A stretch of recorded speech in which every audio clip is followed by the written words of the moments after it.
Welcome to another episode of Drinks and Discussions. Mark, Big Jake, and Marcus, Big Jake, and Brian here with you to get things started. I apologize for the delay on getting on. We had some difficulties. As you know, we've been trying to get the other streaming services or the other channels up and going, and when I made those changes, I forgot to revert them back. So on Facebook, I apologize. You probably have seen us drop and come back on, but we weren't streaming on the other channels like YouTube and Twitch, so we had to get that up and going. But once again, Marcus has got his camera up and going now as well, so everything looks to be working well. So welcome. What is going on, Silly Wabbit? Hello, Silly Wabbit. Thank you for joining us this evening. It is good to see you, buddy. All right, we were talking a little bit about vacation. As you can see, Marcus is back in the house. He was on vacation. He was talking about his trip to Galveston, Texas.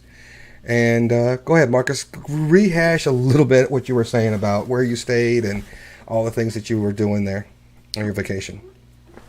Oh yeah. So we my daughter and I, we went to Galveston last year, so we thought we'd do it again this year. I had thoughts on taking her out to Atlanta to visit my brother, but I started a new job back in January, and so I don't have that much vacation time to be driving on the road. I would probably need about 4 days, 2 days going and 2 days coming to get there. But we went back to Galveston, but this time we stayed at Moody Gardens, and we did the rainforest and the aquarium, and then we did Slitterbond as well. We also did the beach one day too, so Okay, cool. we kind of did it all. but we had a good time. How many days were you there? Were you gone? We got there Sunday afternoon, and we left Wednesday afternoon. So we probably 2 full days, and then 2 half days, if you will. Gotcha. Hello, Paladin.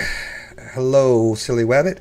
In case you guys were wondering too, I did. Megan did reach out and tell me that she is going to be working late, so I'm not sure if she's going to join us late or she will not be able to make it tonight. I'm not really sure, but She did tell me that she was working late, so she wasn't sure if she's going to come on or what time she was going to be available to come on. So let's get things started, because I don't know about you guys. I'm thirsty. It's hot, and I need something refreshing. So, Big Jake, why don't you tell us what you're drinking this evening? Well, right now I just got some Canada Dry. Just to start off, I might crack me open another one of those Mike's Harder half and halves if I'm feeling brave a little bit later. That Canada Dry, is that's ginger ale, right? Yeah. Just I'll be right back. simple. Okay. Well, Mark. I took me a little nap, and then I woke up feeling like I ate a bag of sand. So I'm like, I'm thirsty. I cracked open one, and I just chugged it down, and now I'm just kind of slow drinking this one. Gotcha. It's funny because I have been drinking a lot. So I go through these spells, man, where I keep telling myself, stay off the beers, because I have been. Beer puts on a lot of belly fat. It makes you kind of get that beer gut. Yeah. But here, as of late, man, it's been so hot. Beer has just been so good to me, and I'm trying really hard to kind of wean myself back off of it, but I can't stop it. Not that I'm drinking beer tonight. I might drink a little bit later on tonight, but I'm saying that because I know I just need to start weaning myself off of beer more and more, but it's really hard to do when it's so freaking hot. It's the same with me and drinking pop. I'll be like, I'm gonna stop drinking it. I'll be off it for like a month or two. I'll drink water or tea, and then I'll just drink one somewhere, and I'll be buying 12 packs, and I'm like, okay, This is getting out of hand again. Fluffy tea cat, what is happening? Hey, Marcus, tell us what you are drinking. Oh yes. So I'm just going my regular, or not regular, but just my diet Mountain Dew tonight. So nothing fancy. Okay. I forgot to scour the convenience store shelves for some new exotic Mountain Dew flavor. There is that I've seen it in the stores. There is a new Mountain Dew. It's called Baja Gold, and I think it's like a pineapple flavor. Like a pineapple, yes, yes. I tried it. It's actually it's a little too sweet for me, but it's not terrible because I like regular pineapple, so okay. It's not terrible. Yeah, I haven't tried it because I've only seen it in the can, and I prefer to drink, my caffeinated beverages out of a bottle, but that's just me. We were having a conversation about pouring your carbonated drinks, whether it be beer or soda or anything, into a glass because it releases that the carbonation a little bit, so you feel less bloated when you drink it. But I don't know if that's a myth or true. I'm not sure. And Locomotive, I'm not sure if Locomotive is Trey again, because Trey kind of comes in with his Zeus and other little different names he likes to put in here. But he was supposed to join me and join us tonight, and then he said he claims he had company, so he's not going to be able to join us tonight. But if I know Trey like I know Trey, the company should be over probably about right now, and so he'll have plenty of time to join us.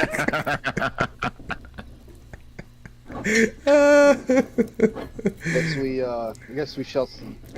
Well, I'm going to tell you guys what I'm drinking. I went back to I've only had one bottle of this before, so I went and got another one because it was really good, and it is Knob Creek, and this is 50 proof. This 100 proof, 50% alcohol volume, where normal bourbons that I've been drinking range anywhere between 40 to 45% alcohol volume. This is 50. So Locomotive, that is Trey. Did we guess it right? Locomotive. Or maybe he's saying for the Knob Creek. Oh, I'm not sure. I'm not really sure. I'm not sure if I asked this before, or maybe I have. Have you ever tried that Woodford Reserve? Absolutely. Yeah, I've had it on here before. Absolutely. Did you? Yeah. I can't remember, but yeah, Woodford Reserve's pretty good. Yeah, Woodford Reserve is probably one of my top 3 that I normally go to. So it's Knob Creek, Elijah Craig, and then I will go with Basil Hayden, and what was the one I just got through having that I can't remember off the top of the head what it was, but I usually go with a couple. I have like 3 or 4 that I usually always keep in stock. And you had Maker's Mark last year. Maker's is it. That's it. So Locomotive, you're not Trey, so never mind. I thought we had you figured out, but I guess not. I saw this Locomotive person on another person's live stream. Oh, do you know didn't know who it is? I don't know who it is, but I saw them on another live stream, I believe. Oh, okay. Maybe it was somebody under that name. I don't know if it's the same person, but okay. You never know. Sock accounts. I don't know. All right. Maybe it's Nick. I haven't heard from Nick. I haven't seen Nick even on Discord. But if you're around, feel free to come in and join the party. Hey, Veen. Good evening, sir. Good evening. Good evening. Good evening. Cheers, gentlemen. Cheers to you all in the chat. Cheers. And don't forget if you're in the chat, and please let us know what you're drinking this evening.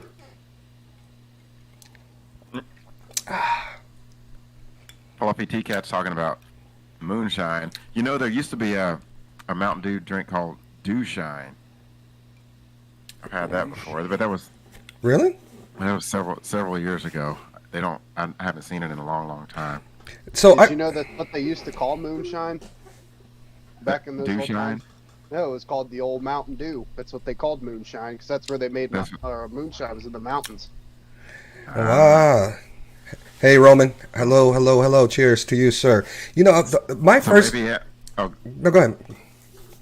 No, I was going to say, maybe I am a drinker, and I just never knew it. We're going to get you there, Marcus. We're going to get you there, Chief.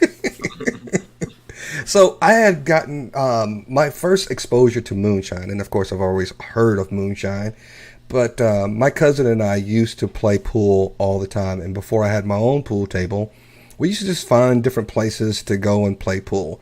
Well, he started dating this one lady, and she lived in this apartment complex that had in their clubhouse a pool table and like this little. It was like a really big community room, and it had a pool table in there that nobody really used. So he and I would go in there and we'd play. And every so often you see other residents come in and we get some pool games going and all that. This guy and his cousin came in one night and brought in some moonshine, and it had like these apple sticks or whatever you call those little things, and he put those in there, and he said his uncle cinnamon sticks, and he had some peach flavor, and man, I'm telling you, moonshine is so good if it's done the right way, but man, you don't feel it right away, but it hits you way later. It'll hit you like a 2-ton truck. Yeah. Smitty, what's happening? Hey, Smitty. But I will say this: if it had cinnamon sticks in it and it had peach flavor in it, that's kind of, I don't know. Maybe it was apple pie, but if it's got like a peach flavor, it was probably a peach. It was probably like a peach brandy. Mm-hmm. Yeah, because peach and cinnamon sticks, I don't know. That doesn't sound like something that would mix well. And Fluffy Cat is saying old Overholt is what Babe Ruth used to drink, and it's 130 proof rye. I don't think I've had anything really at 130 proof of anything.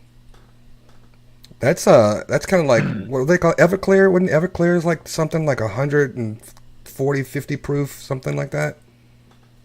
Yeah, I believe Everclear.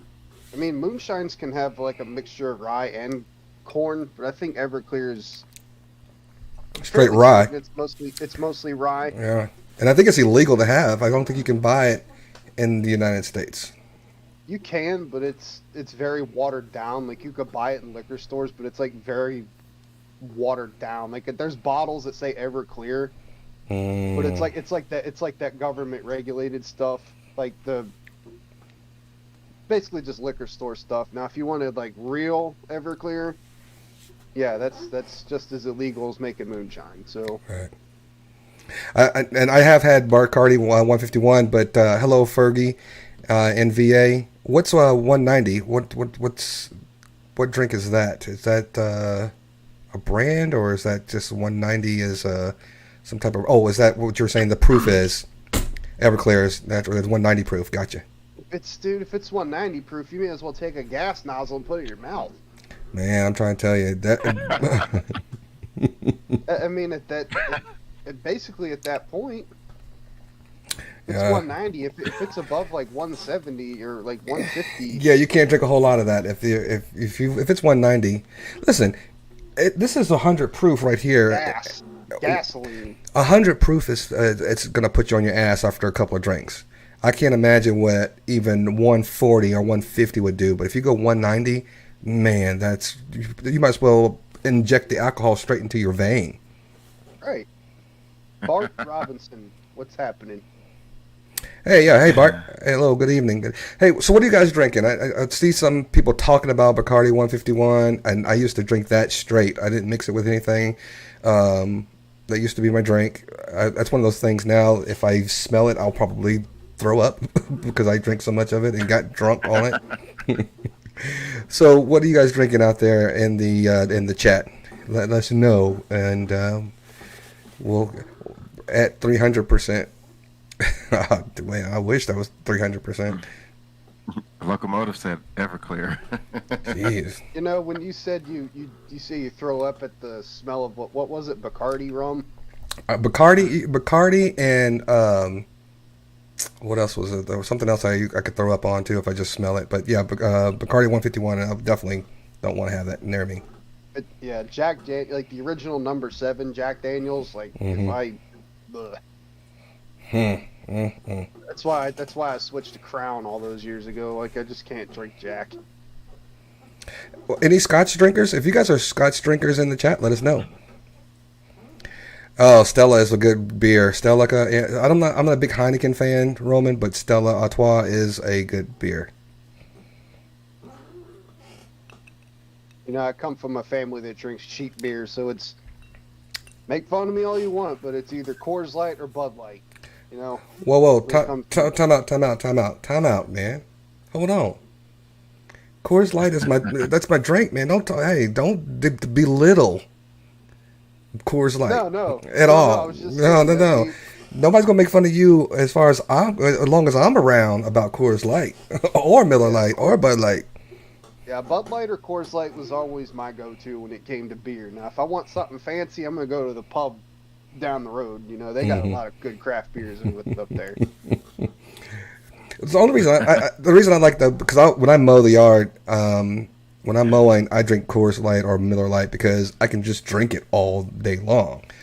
But if I want something for like flavor or something like that, then I'll go with a Stella or Modelo, or something like that's got a little bit more of a heavy body and more flavor to it. But if you just want to cool off in a hot summer day, or if you're at the beach and you just want to have some beers all day long and feel good, those light beers are the best ways to go.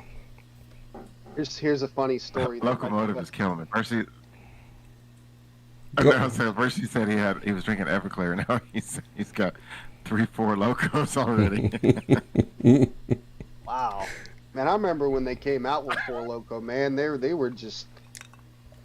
were hot. Their alcohol content, I believe, was like when they first came out with them, it was like 15 or 16%, and they lowered it to 12, I think, because it was just so strong.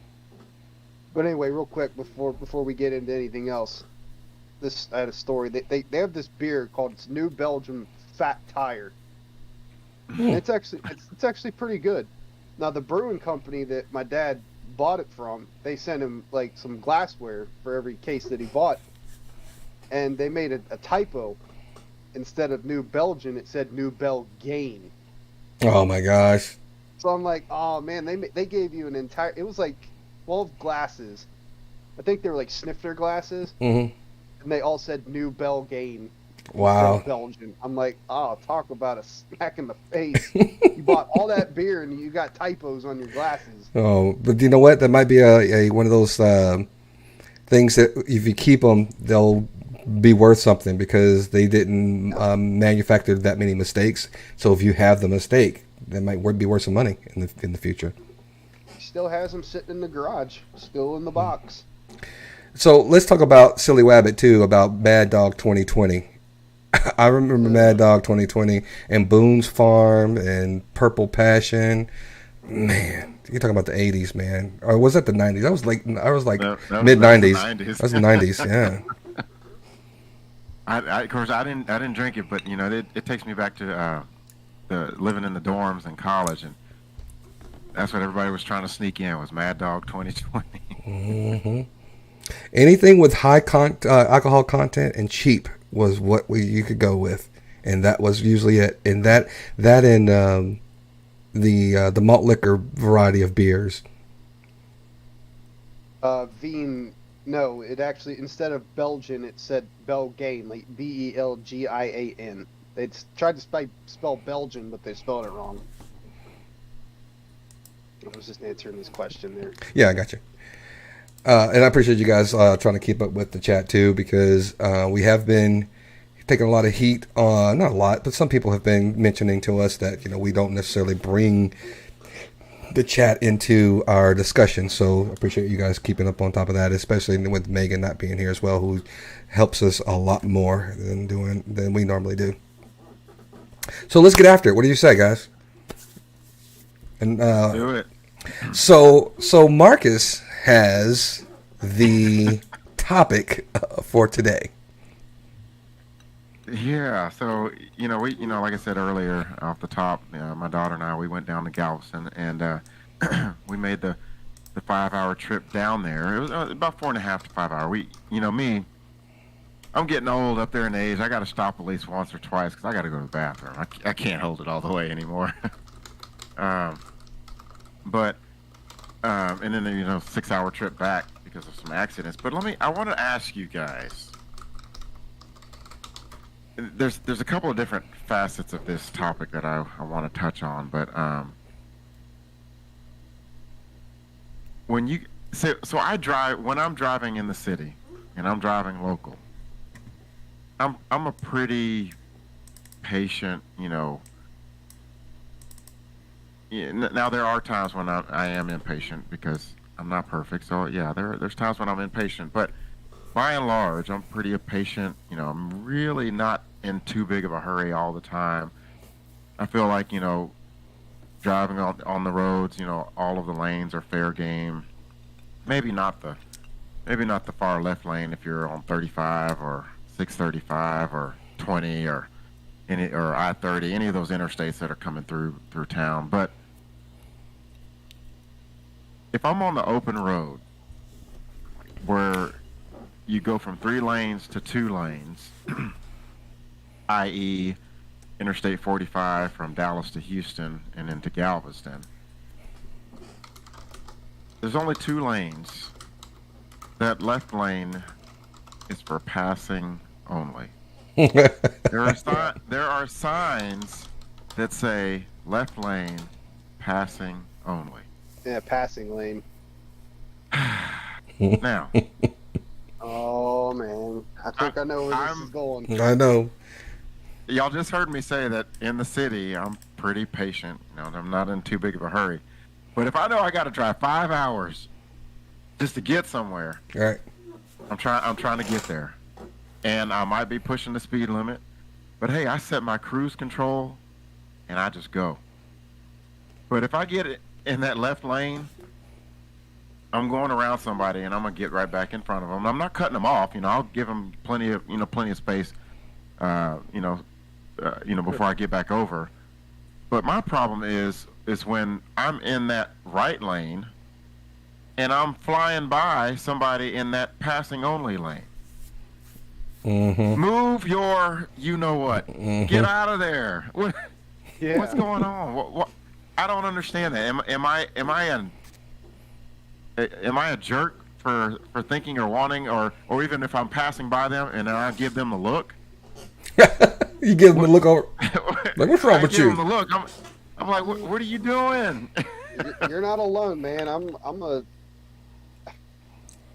that guy that will literally drive sometimes without the radio off just to scream at people. What are you doing? Get out of my way! Something like that. So, you're not alone. Man. And if I have, like I said, I set my cruise control, and anytime I have to break my cruise control, I get so hot. Especially if it's for something, here's the thing. If they're in that left lane and they are speeding like I am, let's say the speed limit might be 75 and they're going 85. But if I'm going 95, you got to move. You got to move still. Then you can get back over there, but you got to move. If you're not going faster than me, you got to move. You got to move. Okay, so one of the things that my wife does not like about my driving when we take a road trip or if we're on the highway is I am notorious of not being accepting to left lane violators. Now, here's the thing. If you're in the lane and I'm coming up on you and I know you're going slower, even the people on the other lane are passing you and you're in this lane, as I'm approaching, I give them the little blink my flash my lights at them. Oh, nice. I'm gonna tell you, there have been more times than not that works. My wife hates the flashing lights. She thinks that's road rage, but I'm saying that's what the lights are for. The lights are supposed to alert you that you're doing something, cause attention, and you need to move the hell out of the way. Sometimes people think when you flash the lights, even though they're not red and blue or blue and white or whatever, they also think it might be an emergency vehicle behind them. So they habitually move over to the right. But that's what I do. So I just want to address Fluffy. I might look calm and collect when I'm on here, but especially if I'm having a bad day at work or something, or someone's just driving stupid, because I will say this, Ohio is full of stupid drivers. I don't think I've seen any more stupid drivers anywhere else than here. So when I'm behind the wheel, that's all I can say. Train air horn. Yeah, get that train. Exactly. Just attach a train horn to your actual horn. I've actually heard guys that drive their big redneck trucks around here that actually have train horns on them. So. Mm-hmm. You Or know, something similar to a train horn. but it's funny. I kind of to kind of go back to what Marcus was saying as well. When you're in your city and you're just going to the grocery store, you're not in a big rush to do anything or to go anywhere. You're just going to get there when you get there. There's no rush. There's no way that I'm going to be Right. trying to tell someone they're going too slow. And it's a complete opposite, because I know we've talked about this in the past, where if you're going too fast in my neighborhood, I'm going to step out and tell you to slow down. I'm telling my arms to do this and all this other stuff. And people in my neighborhood appreciate when I do those types of things, because we talk about it in some of our Facebook page for our community. But the highway is totally different, because you want to make sure that the flow of traffic is going to a place where if people need to get there on time, they're blah blah blah. I'm trying to make good time to my destination. I'm not trying to sit here all day in this damn traffic. And guys, the older you get, Jake, you probably are not like this now, but making good time is on the top of list of priorities in life when you get older. Yeah. Just making sure you get there on time. Oh, Who was that comedian? Oh, I go show up to ahead, work Jake. like an hour. I show up to work like an hour early every day. So, well, of course, I have it mostly, but still. Like, Oh, when I no, get no, off no, no, no, work, I no, just wanna go no, no, no, straight home. no, no, no. I'm not talking about things that you're obligated to show up on time for. So you go, when you're planning your trip to wherever you're going to go, you're looking at your watch and you say, okay, if we leave by this time, we'll make it by this time. And as you become a father, an old man who grumpy and whatever, makes noises when you stand up and sit down.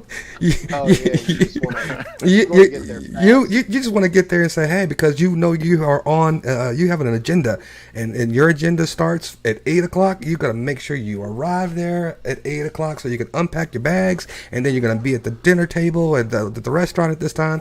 And if somebody is slowing you down, you get pissed. Yeah. Yeah. Who is that comedian that used to say, "Gotta go, gotta go"? I can't remember his name. I don't know. I want to say not Bernie Mac. It was golly,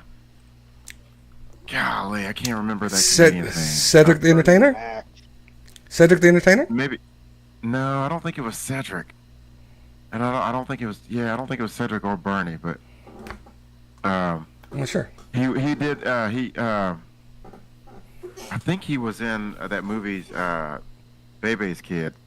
Oh, he was one of the boys. Jesus. And I want to say like Robert something, but I don't Yeah, think it was. because he passed away. It was Yes, Robert Harris. yes, that's him. Yeah, I think that's him. I think that name sounds familiar. I think that's him. But yeah, he's like, gotta go. God, Baby Kids, Bernie man. Mac, man. I remember that when that show was on TV. I'm like, we used to watch that show. Bernie Mac was hilarious, dude. I love that guy. He was hilarious. Yep, he was one of the good ones too. One of the good ones. So now, if I could, Brian, I was going to talk about another piece of that whole traveling scenario. So I also believe in, if I see people on the side of the road, or especially emergency vehicles, because it's law, but if I see any vehicle on the side of the road, I also believe in getting over. 100%. Now, and I think you probably already know this, but I learned that this was a law, at least back then, when in Arkansas, that you have to get over.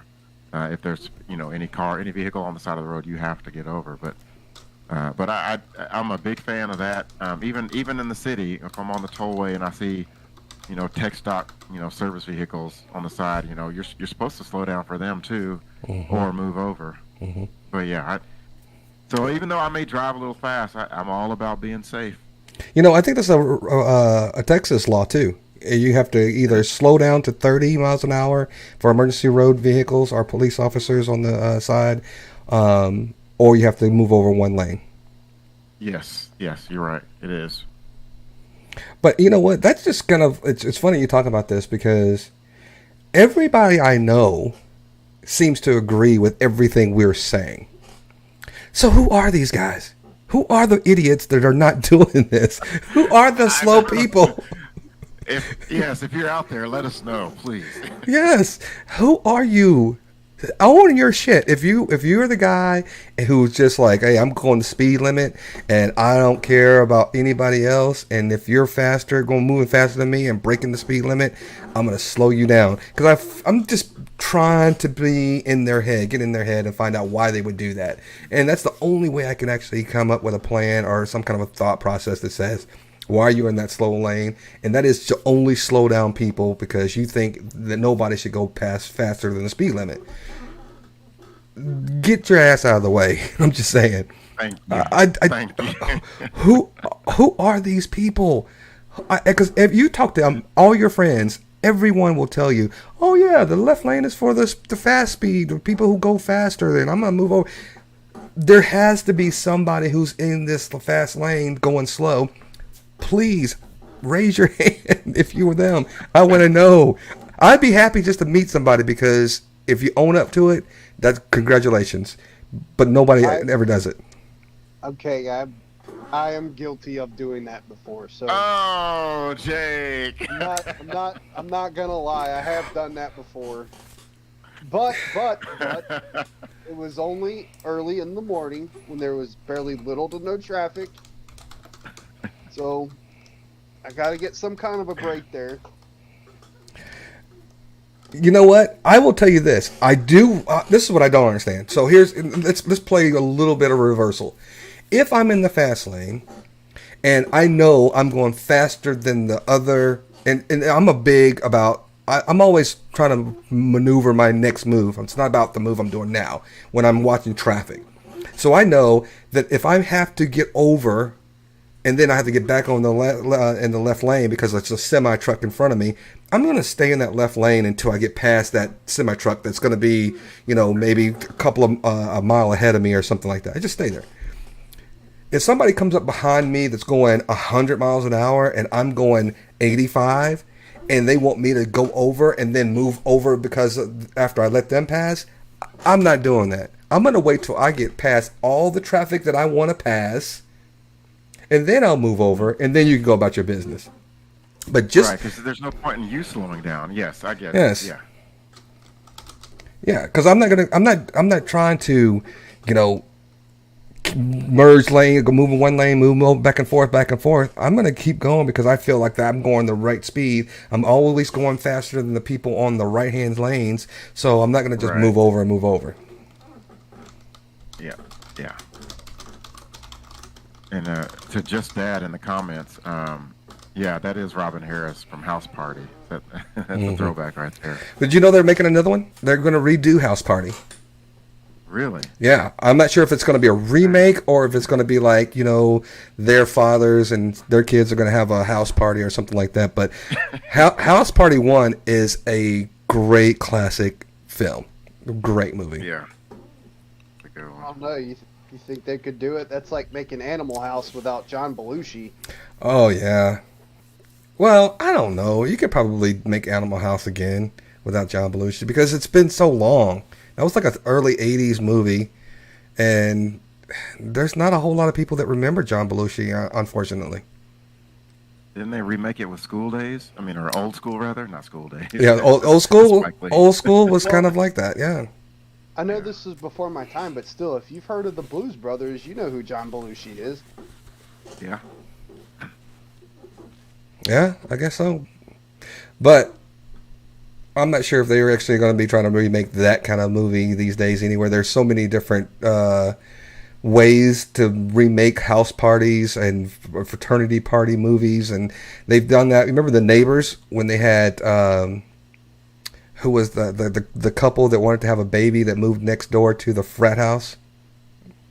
Yes. Not Jay. Was it not Bate? Was it Jason Bateman or not? Zach Galifianakis. No. The guy that played in the High School Musical. What was his name? Oh, Zac Efron. Efron. Yeah. Mm-hmm. Efron. Gotcha. And by the way, Fluffy the Cat, they did remake The Honeymooners, and it had Cedric the Entertainer and who was the other comedian? Mike Epps. Mike Epps. Thank you. Yep, that was the Yeah, that was the Honeymooners. Yep. That was Honeymooners. And It was Gabrielle Gabrielle Union. Union. Yep, was in it. Yep. Look at Jake knowing his stuff. Hey, See ya, big guy. those, See ya. those movies came out when I was a younger man. Okay, I got you. Jake, you're already young. How much younger was it? When did that movie come out? Like 15 years ago? Yeah, I think it was early 2000s, maybe. Yeah, look, we're not saying that it was a good movie, but they did make it. Just saying, they did make it. It was corny. It was to me when I was a kid. Yeah, it was funny. But looking back, I'm like, yeah, did I actually watch this stuff and laugh at it? Mm-hmm. So back to the driving etiquette. If you pass, because Marcus, you mentioned that when you do look at someone when they're going too slow and you look over, if you see them on their cell phone, does that piss you off even more? Yes. Yeah, it does. It does. And yes, it does. It does. I honk my horn at people when I see them on their phones, and they're just when they go by, I honk on them. They're just yeah. They're just like yeah. I'm like, yeah, exactly. Pay attention to your fucking driving. Excuse my language. And Jake just lost his phone on for real too. He scared himself. He let his phone fly out of his hand. No, it's like Vietnam flashbacks. I did that. It's funny you say that because I do the exact same thing. It annoys the hell out of my wife. I get it, and it's probably not the right thing to do. But if I look over and I see somebody on the slow lane or just driving erratically and they've got their cell phone, I'm laying on my horn because that is just, you shouldn't be on your phone when you drive to begin with. But don't be that guy who's going slow and everybody else is behind you just because you feel you got to have a text or checking some email or something. Pisses me off. Yeah, that's a double whammy right there. Phone and the. Yeah. Thank you. Well, I mean, and I'm not. Oh, go ahead. I was gonna say thanks, just Dad. Yeah, because it pisses me off to no end as well. Yeah, it's. Now, I am guilty of texting and driving. I have to. I'm not gonna say I haven't. But to your point, Brian, if. Oh, go ahead, Jake. No, I was just saying I'm guilty too. I've done it before myself, but I've learned to let it wait until I get home. And but yeah, to your point though, Brian, I'm not doing it while I'm trying to get somewhere. And I'm certainly not trying to slow up traffic to do it. Listen, we all probably have done it occasionally, but I don't do it when I have my son in the car. And when I'm by myself, I do check some things. But I've got some people in my family who are straight violators of this. And I'm not going to mention them by name. But I was in... We got Liz in the house. Oh, hey, Liz. Hello. She's late to the party. But you know what's funny? I was in D.C. and I was riding with my cousin. And listen, D.C. traffic and Virginia traffic is horrible. And man, there are times where my butt cheeks are clenched, man, when he's driving and he has two phones and he's doing this and he's doing that and he's always texting. I'm like, whew, you're making me nervous, but I just sit there and grin and bear it. But it's, I don't do it when I'm on the highway. I just can't do it on the highway. Mostly the people that I see texting are people that are within my age range, like younger generation kids, like teenage kids, or just it's like, man, weren't they taught when they got their license that texting and driving it's a traffic violation, you'll get a ticket. I'll just see people, I'll just see women or men, they're just driving like this and they're just like peeking up.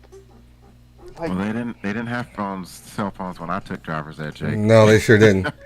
but I will, you know what, Marcus? I will tell you this though. I will say this is probably what they need to do, because you remember back in the day when they used to put the car that was involved in a DWI in front of Bergner. Oh, yeah. So they used to put when there was a teen or someone involved in a driving while under the influence, they used to put that wrecked car in front of the local high school here, to show the kids as a reminder of what not to do. Don't drink and drive. Don't get behind the wheel when you've been drinking. They probably should do the exact same thing now with texting. They should put these wrecked cars in front of these high schools or even middle schools and tell them this is what happens if you try to drink or text and drive. Man, I should start. I should do that. We should start a Drinks and Discussions PSA and go into the junkyard or police lot and say, "Hey, give us that car. We'll tow it to the high school and we'll tow it back." Yeah. Now back to what you were saying a second ago. When I did driving school, they did have cell phones, but it was back in the day when they had flip phones and you couldn't really text. Now they didn't start doing the smartphone thing until like early 2009. No, it was in the 90s. They had the iPhone 1 came out in the 90s, late 90s. Oh, and by the way, Truth Teller, welcome. Thank you. And it is texting is driving. Texting and driving is done by all ages, and we have all admitted that we do it occasionally as well here. And Just Dad, my best friend actually has that Life 360 app on his phone still to this day with his whole family, him, his wife, and his kids. Yeah. And Life 360 can tell you exactly where you are too. They share location with each other. So there's no questions about where their kids are. There's no question about what they're doing. If you can't tell anyone that, you're somewhere and you're not really there, because that 360 app is a beast. Right. You can't lie. Can't lie. Because they know everybody wants to have their phone with them. Yep. And if you turn it off, they're going to ask you, "What the hell you turn your phone off?" Nobody turns their cell phone off. See, my car is when my phone hooks up to my Bluetooth in my car, it won't block a call, but it'll block a text. Like it won't send text notifications through. But if I get a call, like I can just press the hands-free button on my steering wheel and answer a call. Like if you're hands-free talking on the phone, that's a different thing. But if you're picking that phone up and pressing buttons on it and not paying attention to the road, Yeah, exactly. So my iPhone goes automatic even when I'm in the golf cart. It senses that motion, and it'll actually automatically put my cell phone into driving mode. So if you text me while I'm on the golf cart or driving, it'll say, "Focused on driving right now. I can't respond to your text." Yep. So people, but at the end of the day, let me be a little. I'm gonna be cameraman since he's not here, and be devil's advocate. There are a lot of service industry folks that need to use their cell phone. There are Uber drivers, there are delivery drivers that are constantly looking at their phone for their next, gig or whatever they need to do. I don't know what they call it, to pick up something or do something. Yeah. And they want to say, "Hey, I'm getting ready to drop off somebody," because I know when I got home from the airport, I took an Uber home from the airport. By the time he gets ready to drop me off, his phone is blowing up, and he's going to say, "I'm going to accept to pick up this next driver." So by the time he drops me off, he's ready to go to his next thing. So I can understand that, and that's the reason why I kind of wish that these types of companies would do more about training. Because if you're a police officer, it takes them a lot of training to be able to. They have a laptop, a full-fledged laptop in their cruisers, where they can type with one hand, and they're trained to be able to put in information and then keep their eye on the road. And if they can't, they're written up, they're disciplined because they ran into the back of someone and now the city has to pay for that accident. They don't want people riding down their cruisers where they're typing in information on their laptop and then causing accidents. They just don't want to do that. So I understand that there's a reason to do it for some people, but I'm an equal opportunity car honker. So even if that's your job, I apologize, but I'm going to honk at you. You're still going to get this honk. You're going to I'm laying on the horn. Yeah. Laying on the horn. Yeah, if you're like nose deep in your phone, like staring at it and not paying attention to the street, expect to be honked at. Yeah, absolutely. So go ahead. Oh, no, go ahead. No, go ahead. Well, I was going to say, so are you guys honkers otherwise, or only if you see or notice somebody on their phone?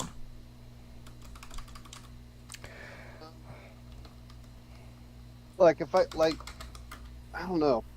If I just see somebody on their phone at all, like looking down at it or just straight up texting on it while they're driving, yeah, I'm gonna honk at them. Like, look, dude, watch where you're driving. You're gonna hit somebody, or you're gonna hit me. You know. Well, Yeah. let me just say this, and I'll be upfront and frank. Marcus, I am married, so I can't honk at the hot chicks. I can't honk at the hot chicks, man. I know you're trying to get me in the trap, put me in a little trap game there, but no, I'm not. You can honk at your wife, though. Just honk at Jennifer. Yeah, I don't do nothing like that. I don't want to distract somebody else. I think I'm trying to figure out if I honk for anything else. I don't know. Honk if you love Jesus, Liz. That's funny. That's hilarious. Because generally speaking, I am against car honking. I don't like it. I don't, and unless it's a life or death situation, which texting and driving could be. So, but I don't like it. I never honk. I never honk. Okay, so I now that I've had a chance to think about really about that question, I will tell you this. I honk if I think I see a distracted driver. If I see somebody weaving, I'll roll up beside them, and when I'm passing, I honk them because I'm not even looking. I'm just trying to get away from them. I'm trying to snap them to an alert. Get your attention. Hey, let's move on. Pay attention to what you're doing. So I think I'm a honker when it comes to that. But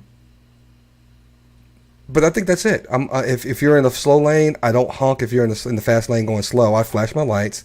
I honk if I'm passing you and you're on your phone. And then I think I honk if you're, I think you're being a distracted driver and I'm trying to bring you back to attention. I think that's it. Yeah. Yeah, I'm not gonna honk at you just to honk at you. I'm not gonna do it just to be an ass. Like if you're distracted, I'm gonna try to just like Brian said, I'm gonna do it just to get your attention and get you refocused. Right. It's not to be malicious or anything. Like I don't want you to hurt somebody else or yourself or me, because I've gone down the highway going home, somebody texting and they're weaving into the other lane, they're about to run into somebody else. It's like I'm like, okay, this is put the phone down or deal with whatever you're dealing with when you stop. See, I wish my car could be lit up like a marquee whenever I wanted it to. So if I'm passing by somebody, I could type in a message. I've thought about that too. My car. Like shows up on your window in laser or something. Like, get off the phone. Yeah. Right. Or move your ass. Something. or as you're passing up, it shows on your back window. It's like, learn how to drive, moron. I swear I have thought so many times about how we can actually come up with some kind of device where you can actually do that. As soon as you pass them, you just type in something and you see it on that back mirror. Yeah. That would be so hilarious. But you know what? Liz has got a good point here. Here's something. The type of honk you get. So and so Liz is saying, and I agree with this. The polite honk is a light tap, bup, bup, bup, bup. But if you lay on your horn aggressively, that tells me you're pissed off and you got a little road rage pin up in you. I don't think I've ever just laid on my horn, unless I saw maybe a kid, which I can't even recollect that I've actually done this. If I saw a kid running in the middle of the street and didn't pay attention and I almost hit that kid, I would lay on my horn loudly and say, "You freaking stupid kid!" Blah blah blah blah. But I don't think I've laid on my horn in a long time. I did last week when I was leaving the store. Somebody was. Like I was getting ready to leave the parking lot. I think they ran the red light and they were trying to just go before the light turned red. And I'm pulling out and they didn't stop. And I'm just like pushing on it. I'm like, dude, stop. They were still coming. That's the only time I'd really lay on it, if someone was coming at me. And then there was another time I was driving down the road. Someone was pulling out of a parking lot. knowing damn good and well I was coming, but they pulled out anyway. I damn near ran right into them, so I'm just laying on the horn like, hey, Did you pay look? attention. You guys see the comment from Just Dad? He said he honked at somebody that had the Jesus bumper sticker on there, and when he honked, the guy flipped him off. You can't run from Jesus. Don't run from Jesus. Yeah. Wow, So, great ambassador. so on that, for Jesus. Yeah. right? So on that polite honking thing. So, I went on a cruise. This is about 4 years ago. I went on a cruise to, and one of the stops was Jamaica. So we were in Montego Bay, in the streets of Montego Bay and Ocho Rios, and our driver that we had, he honked all the time. And I asked him, I said, is it rude to honk like this? Because he was honking everywhere. I mean, he's driving through the streets and he's just laying on his horn, honk, honk, honk. And he said that in Jamaica, honking is a polite thing. It's because because the people that are hearing the honking, they appreciate you warning them, letting them know that you're coming.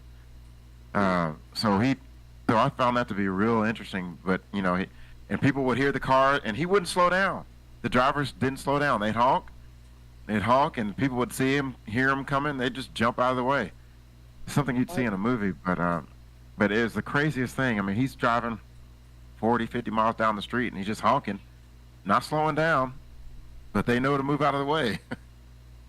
They say that's a polite thing to do. And he says it's a polite thing to do. So, as he's flying through like I said, the streets of Montego Bay and Ocho Rios, and fearing for my life as he's cutting corners, and we're on the edge of cliffs, and man, that's crazy. I don't think I should go there then. With my angry driver syndrome, I don't think I should go there. Yeah, and they drive on the left side of the street, so it's backwards too. Yep. Jake, you put it on some tunes, man. You should be mellow as you can, as all get out. If you just sit there and put some tunes on and cruise, get you a little roadie, and you're good, man. Come on, man. I might be a metalhead, but I still like me some Bob Marley here and there. Amen, brother. Amen to that. So let me ask you a question. Let's keep it kind of on the same topic of what we're talking about, and that's traveling. Has anybody noticed that gas prices are going down a little bit? Yes, Yeah. I have. Yeah. So I have. I had a conversation with a friend of mine last night, and I'm like, okay, the economy is kind of taking a little upturn a little bit. I say, the grocery stores are stocked. I don't see anybody running out of stuff. I got gas prices that are like almost back to $3 a gallon, and I'm like, wait a minute, why is nobody mentioning this? Mm-hmm. I think there's fear of a recession on the horizon. So I think that has something to do with it. I kind of go ahead. I'm still kind of staying on my toes about it. I'm not getting used to gas being. I'm not gonna say cheap, but it's definitely 60, almost 70 cents cheaper than what it was. Mm-hmm. So like I said, I'm still staying on my toes. I'm not getting my hopes up. I'm still. But it's nice not having to. I'm done. Oh no, go ahead, Jake. I'm sorry. No, I was just saying that it's nice not having to spend almost damn near $40 just at halfway. It's. Mm-hmm. Mm-hmm. Are you diesel? I don't. You got a diesel truck? Me, no. I just got a small little Fiesta. Not the hatchback, though. Perfect enough. Okay, I'm kind of missing something in the chat. I'm sorry. What it was just Dad was talking about Westboro Baptist Church. Was that the guy that you thought they flicked you off? You thought he was a member of the Westboro Baptist Church? That's funny. Oh. Those flakes out there, man. So here's my question about the low gas prices, because I think inherently our economy always kind of goes after the demand of gas is high in the summer. Everybody's traveling. And prices usually go up. Are we going to see a trend because of the winter is coming upon us? Winter is coming. That gas prices are going to continue to fall. I think so. I think it's going to continue to fall. I'm thinking so. In wintertime, travel's not as bad, so it chances are it will. But, as the spring and the summer months come back, we might see more increases. Mm-hmm. And, the majority of times that my wife and I travel is my wife probably travels a lot. Well, she does travel a lot more than me. And that's just because she's taking our 4-year-old to the parks or play dates and the activities throughout the week. The only time I leave is to drive 2 minutes down the street to go golfing, or I got a client that needs me on site for something, and that's becoming more and more far and in between. So or the grocery store. We don't travel a whole lot as a family anymore. It's just we don't need gas. Are you in the office, Marcus? You have to go in the office, don't you? Yeah, I'm in the office usually. I mean, we have the ability to work remote 2 days out of the week, but we have to be in the office 3 days out of the week. Mm-hmm. Yeah, really the only place I go is work and home. I really don't.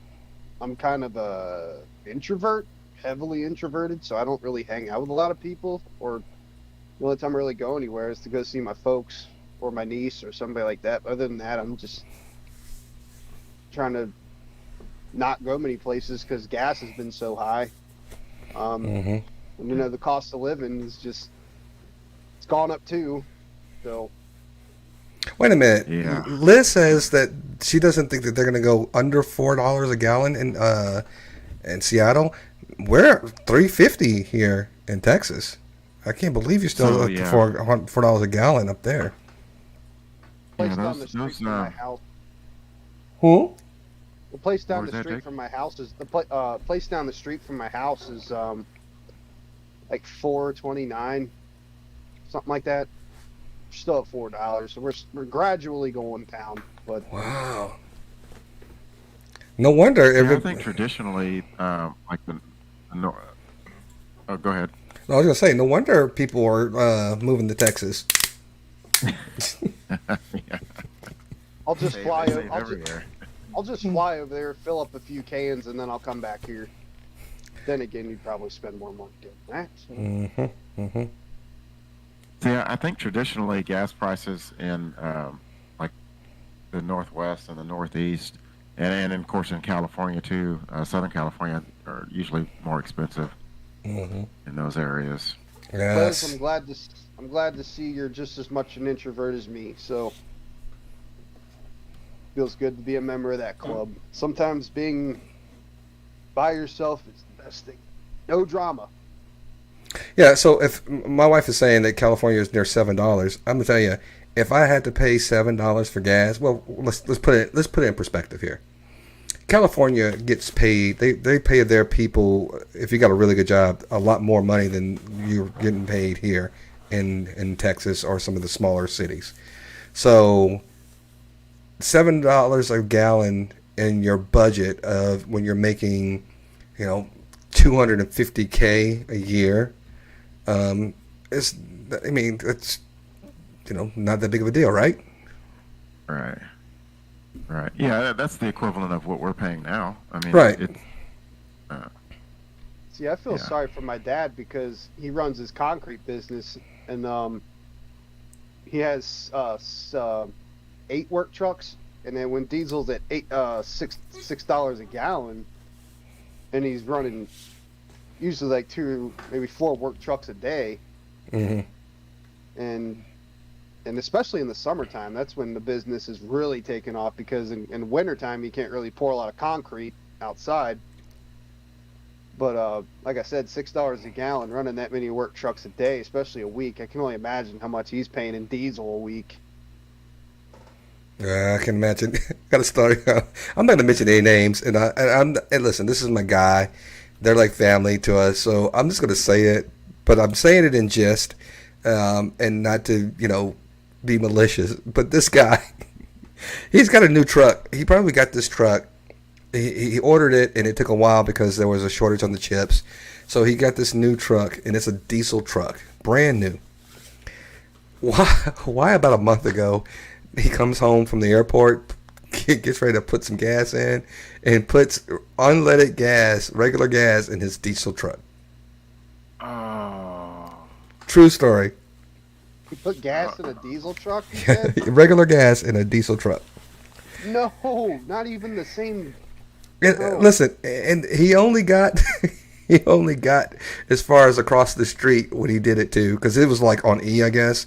And so when he did it, he got across the street, and he called another friend of ours to come help him get it, pick him up, and he had to get his. I don't know what they do to get that. I think they flush the gas tank or whatever, flush the engine, and You wouldn't, yeah. I'm sure that still costs a lot of money, but it's damn near the equivalent of pouring sugar in the gas tank. If you put the wrong gas in it, you got to flush the tank, clean out the engine. It's going to cost a lot of money. Yeah. Wow. Yeah, Wow. I didn't know it was like that. Well, because diesel has it's made different than gas. I think it's made from the leftover oil that they use to refine with gas. And it's a different oil content, not to mention it burns differently because... It does burn differently. In a car engine, you got spark plugs, whereas a diesel engine, you're using glow plugs to ignite the fuel, so... And you can damage an engine. I mean, if you had I don't know if you could probably, if you did it a couple of times, it would probably have to take a rehaul of the whole engine instead of just a flush. But I'm sitting here thinking, you'd have to take the whole block apart. You'd have to take the. They don't even put the diesel engine on the same pump. It's not like you push the button for diesel. The diesel was way over here, where all the other ones are like you push the button for unleaded, whatever, high octane or whatever the case may be. They got like most of the places around here. They have like a black nozzle for diesel and like a green and whatever else for the other kind of fuels. So it's like, and it even says in big bold letters, diesel. And it's like, how do you get the two confused? Listen, all I'm going to tell you is learn from his mistake. Don't do that. Don't do it. Hello, the conversation guy. I wanted to talk a little bit about the economy too, as we're talking about gas, and he's actually talking about, time to sell a house is expiring quickly. My wife and I live in a neighborhood that we are starting to see exactly that. My wife could tell you and count to how many houses that are on the market in our neighborhood now. And there are several that have normally, even the house across the street, when it went on the market, it sold within like 30 to 45 days.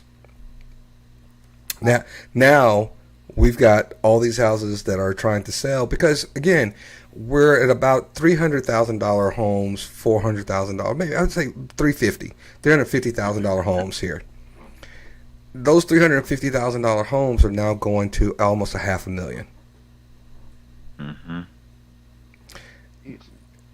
Yeah. But people were buying them up when it happened, and people were selling their houses because they could make that big money. But now it's starting to cool down, and people aren't, and the interest rates are going higher. And yeah, so there was no zero interest rates now. People are like, it's like, I think 2.5%, 3% interest rate now. And is it 2.5%? Well, Marcus, you're the numbers guy. Yeah, go ahead. I'm trying to recall off the top of my head. Hold on. Keep talking. I'll find out for you. Yeah, but the interest rates are higher, and so their houses are staying on the market for a lot longer. But what that means, though, if you're renters are still paying that high premium because the people who own those homes put a little bit more equity into their home value. And so instead of saying, hey, I'm going to rent this house that's, $350 for, $1,500-$1,800 a month, I'm going to jack it up to paying $2,500 to $2,800 a month because that's the evaluation of the home property or home value. No, I'm sorry if I said 50K for a house. I'm not saying not a mobile home. 50K. I said half a million. 500,000, not 50K. $500,000 are close to five. They're looking at now at the home value in my neighborhood now is about 400, close to 400, 450 valuation. What about like condos or something like that?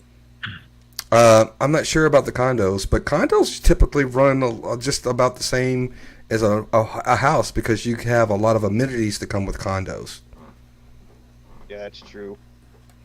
Because I was thinking sometime when I move out of here, I'd like to invest in a condo or maybe a mobile home because there's a lot of nice mobile home parks around here, and the lot rents are usually pretty reasonable. Well, listen, So I actually have a friend of mine who told me this story. He said that they jumped on it when they knew that they could make a pretty good mint by selling their house. They did it. Found out they couldn't find any place to live. So the owner of the house that bought the house said, okay, we'll make a deal with you and let you stay in this home for like 2 months. And after that 2 months, they have to find out where they're going to go. Because if you pay for, say you bought your house, say $300,000, and now your home is worth $500,000, so you make $200,000. Your home that you're going to buy next is overpriced. So the money you made is now going to be the money you spend on a home that probably isn't even going to be on the same level as far as square footage, because the square footage is higher priced than. So if you had a $3,000 square foot home, and you say, okay, that was worth 400,000, 400,000. Getting into that home now after you've made $200,000 on your price of your home, the square footage you're going to get into for that same price is going to be less square footage than what you sold your house for. So you're kind of like upside down on your money because you sold your house at a higher value, but the house you're going to buy next is going to eat up that cost because you're going to get less square footage. Does that make any sense? I know I kind of stumbled on my words there and kind of mumbled a little bit, but that's kind of what I'm saying. I'm slowly learning about the whole buying a home thing because I'm looking into it, but all these things I keep hearing about, it's kind of deterring me. And also because when my sister and my brother-in-law moved out of their house, they had to completely remodel the back half of the house. So what happened was when they went under the house, there's a big whole plethora of problems. First, the AC unit was leaking. There was like a pinhole in the little drip pan. It was leaking onto the wood paneling under the tile in the laundry room. So they dig that up, and somehow the sink was leaking nasty stuff under the house. So they had to clean that out.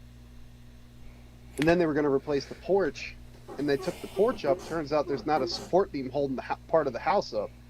Because when you walked into the kitchen, you could see the floor kind of dipped down. So there wasn't a support beam there. So they had to jack up the house, put the support beam in there. Mm-hmm. They got that fixed. And then they took up the rest of the porch, found out there were 2 cisterns under the porch. So they had to fill that in with sand and all that stuff. And hearing about all that kind of deters me for wanting to... But you know what? So Jake, you're young, and I didn't know we were going to make this kind of like a financial class, but we've got a financial guy here, and I think it might be kind of apropos to kind of delve a little deeper into the finances. Because let me tell you something, I was like Jake a little bit. My parents didn't really teach us about debt to credit ratio, income to credit ratios, all those types of things when you talk about how to build your financial wealth. And here's the thing. If I could tell anybody who's young right now is to always pay attention to your credit score. Always. Credit Karma is a good idea, but it's not really your FICO score. It's like some other kind of score that gives you kind of a glimpse of your credit worthiness. But as the economy is in the state in which it's in. If you work at a company that offers you a 401k, pay attention to your 401k as well. Because what you don't understand is that you can actually tell your company how to invest your own 401k. So you can be aggressive in your 401k dividends or your 401k, what's the word I'm looking for, Marcus? Investments. Or you can be less investment withholding percentage. Yes. So you can be you can be flexible with all those types of things. I look at my 401k not daily, but weekly, and every time I look at it here in the last year, I'm always saying it dipped down 1%. It dipped down, and I'm like, Jesus, man, I would love my 401k to be where it's higher than what I'm putting into it. Give me some return on my investments. And the reason I'm saying that is because you got the conversationalists and Just Dad and everybody else talking about that in the thing. I'm not a financial wizard. I wish I could be a lot more financial savvy like Marcus, but my parents just didn't teach us that. And truth be told, I mean, there's with anything, I mean, you just get smarter, and you just get smarter with age. Mm-hmm. As you get exposed to certain things. But back to your question earlier, Brian, like the current Fed funds range right now is 225 to 250 basis points right now, where at the beginning of this year we were in that 0 to 25 basis point range. So we've come up considerably. Hang on one second for me. I think my daughter needs me. Hold on. Yep, okay, no worry. I'm going to answer Just Dad real quick because buying a condo is not only we have HOAs all over in Texas. Every community that you're in, that's a newer community, you're going to have HOA. And HOA, they're going to probably get you anywhere between $5,000 a year or more. So HOAs are a thriving business. I'm not really sure if I understand how they make their money and what they do with it, but they've been asking me in my community to be on the HOA board. I just haven't because there's a lot of drama that comes along with that. But HOAs have a lot of power. They can foreclose on your home. You didn't know that, did you? That's homeowners association, right? Yes. And I guess buying condos, it is technically buying a home. So I mean, yeah, if you have a condo, if you're in a condo, that's more of a dictatorship. So your HOA runs everything in condos. In a community, in a housing community, in a neighborhood, you probably don't have a lot of the same restrictions, but they're similar. There's little old ladies that drive around in their minivans. They make sure that there's no weeds growing in your flower bed. They make sure that the trash cans aren't left and exposed on the side of the house. And if you do all those things, you'll get a warning. But if you keep doing it, they will find you. They will definitely find you. Sounds like they kind of watch people like a hawk then to make sure their properties aren't being destroyed, I guess, then. Well, so the thing is, misused. Well, the thing is that you want to keep the property values up, right? You want to make sure that your home keeps evaluating at a increase. You don't want to take a loss on your property value. Yeah.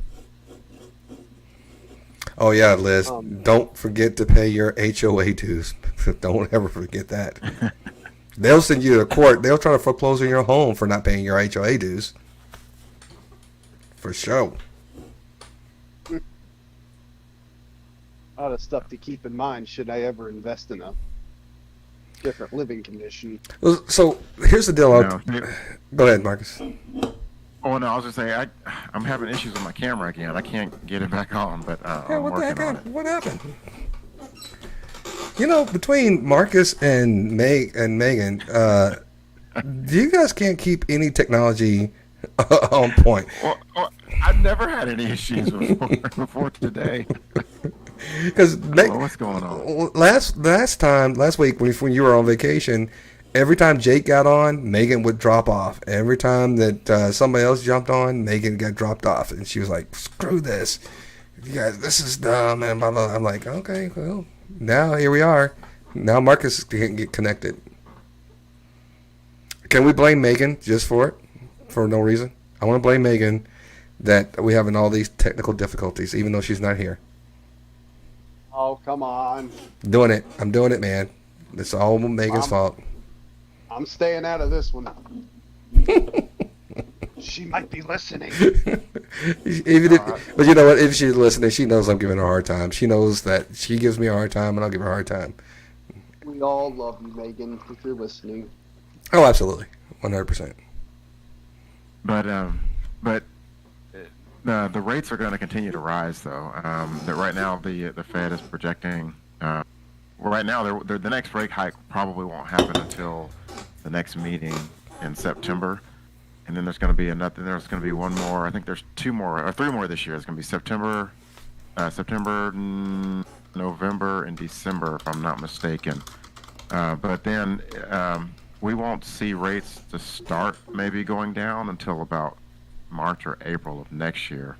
Mm-hmm. But we're gonna it's gonna creep up to that 325 basis point range before it starts edging down.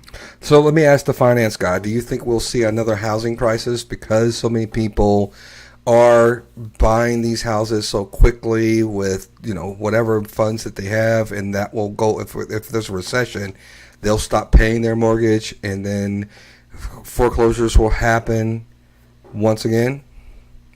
Yes, and of course I don't know that for sure, but I've heard some talk about that in the last couple of months in my office about that, and it's sad because for me, someone that's been trying to, because I'm in an apartment now and I'm trying to get into a home, and my aunt is my realtor, and we tried earlier this year, and then last year we tried, and I finally told her, I said, look, I can't do it. I said, I can do it, but it'd be stupid to do it right now. So I didn't want any part of it.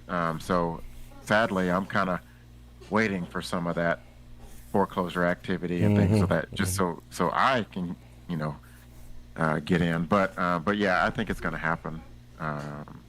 It's going to happen because you've got people coming in that were buying homes and paying cash for it over and beyond what it really was worth.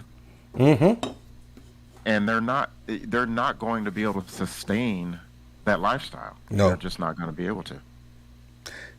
And not only that, if there's a recession, and there's a well, let me backtrack. What I was going to say is, I know one of my friends is in the mortgage business. Mortgage companies, pay attention, folks. Mortgage companies are laying off people because people aren't buying anything. There are a lot of companies that are laying off their staff in the mortgage industry because people are no longer buying homes. And if people are no longer buying homes, and there's so many homes on the market, and there are a lot of investors who use the real estate market as a investment tool, they buy homes and they feel like they can flip them, or they can turn around and make a profit on the buying a home that it was $300,000, but now it's worth $500,000. But they bought it at $300,000. Now they can't offload it for $500,000. Right. So now they're stuck with it, and they're saying, "Oh, wait a minute! If I can't sell it for that, I'm gonna keep lowering my price, or if I can't keep paying my mortgage on top of another mortgage that I'm actually having to pay for because I can't sell this house." There's your housing crisis right there, folks.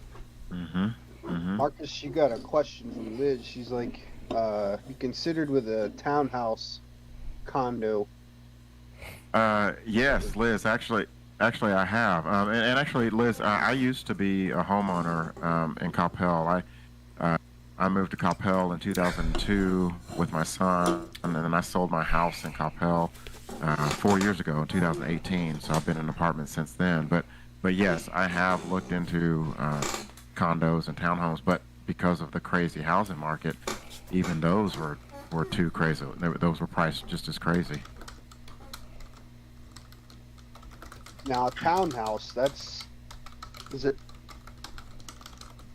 not a similar to a condo. What is a townhouse? I've heard of townhouse, but I've never actually seen one. Honestly, I feel like they're the same. Uh, But they're- I don't know. Townhomes are more like they don't have like multi levels to them.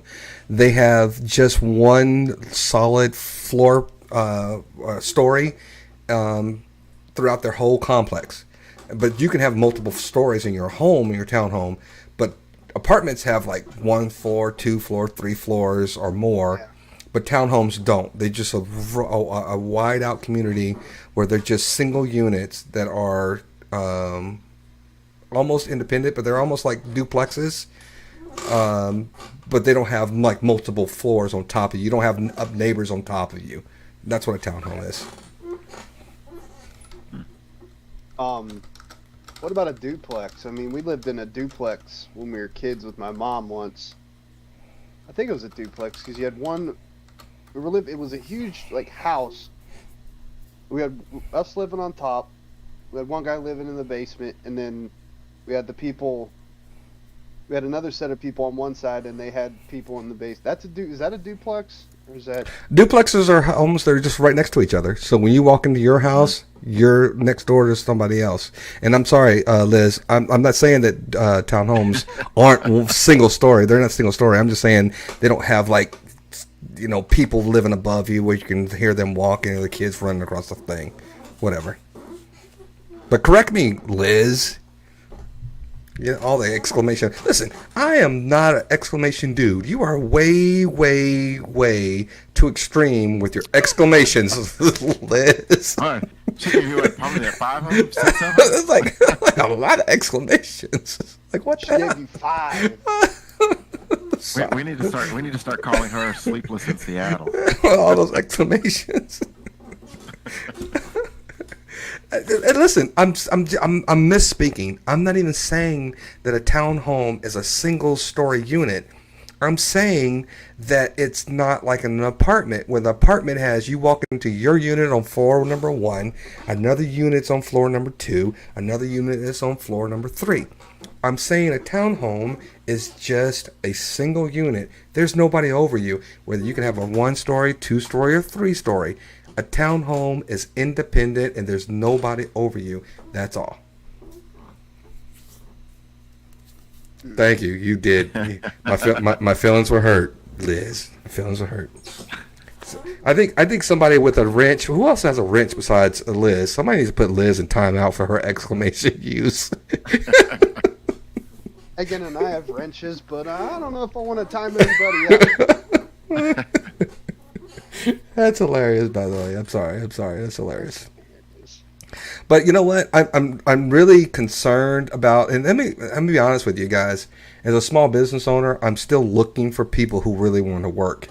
And as I keep growing and doing things, I still find it hard for people who, and let me be frank. And Jake, this is for you as well because you're a young guy.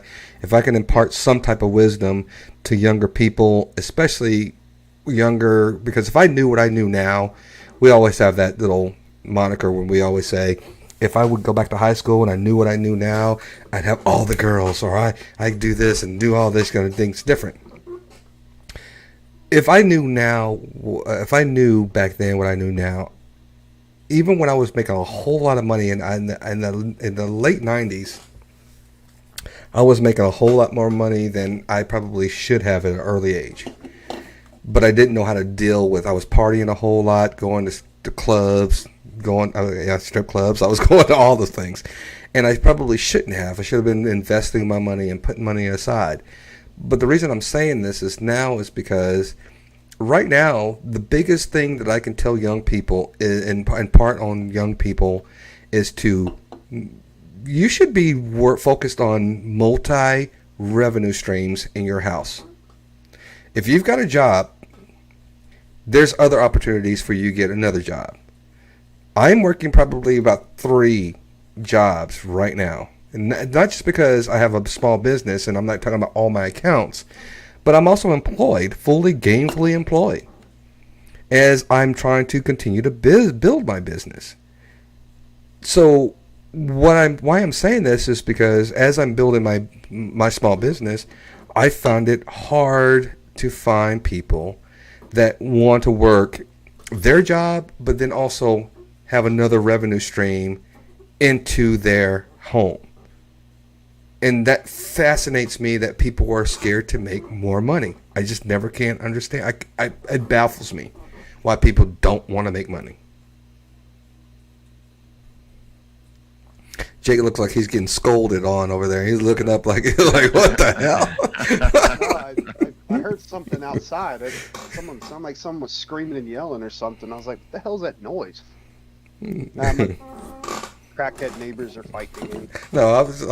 You just looked. You had that look on your face, like, okay, I'm sorry, Dad. No, like I'm not against making more money. It's just, I do a lot of physical labor in my current job. Even if I had a second job that was like a desk job, I'd be happy with that. But yeah, I'm not against making more money. And just like you said, I mean, I know I'm only 30, but there's things that I wish I would have done when I got out of high school when like I could have got my ASE certification to be a mechanic. I took 3 years of training and I never went to college. I was going to go to the Army after I graduated, but I was like, nah, it's not my cup of tea. So I'll just go to the workforce. And yeah, there's many things I wish I would have done different, but I'm thankful for what I have, but like I'm not against doing different stuff.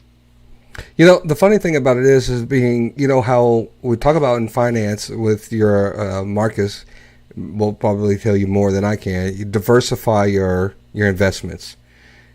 You need to then diversify your skill sets as well in the workplace. You don't want to be a one-trick pony. So if you're good about, whatever it is that you do, learn something else, even if it's by learning by, experience.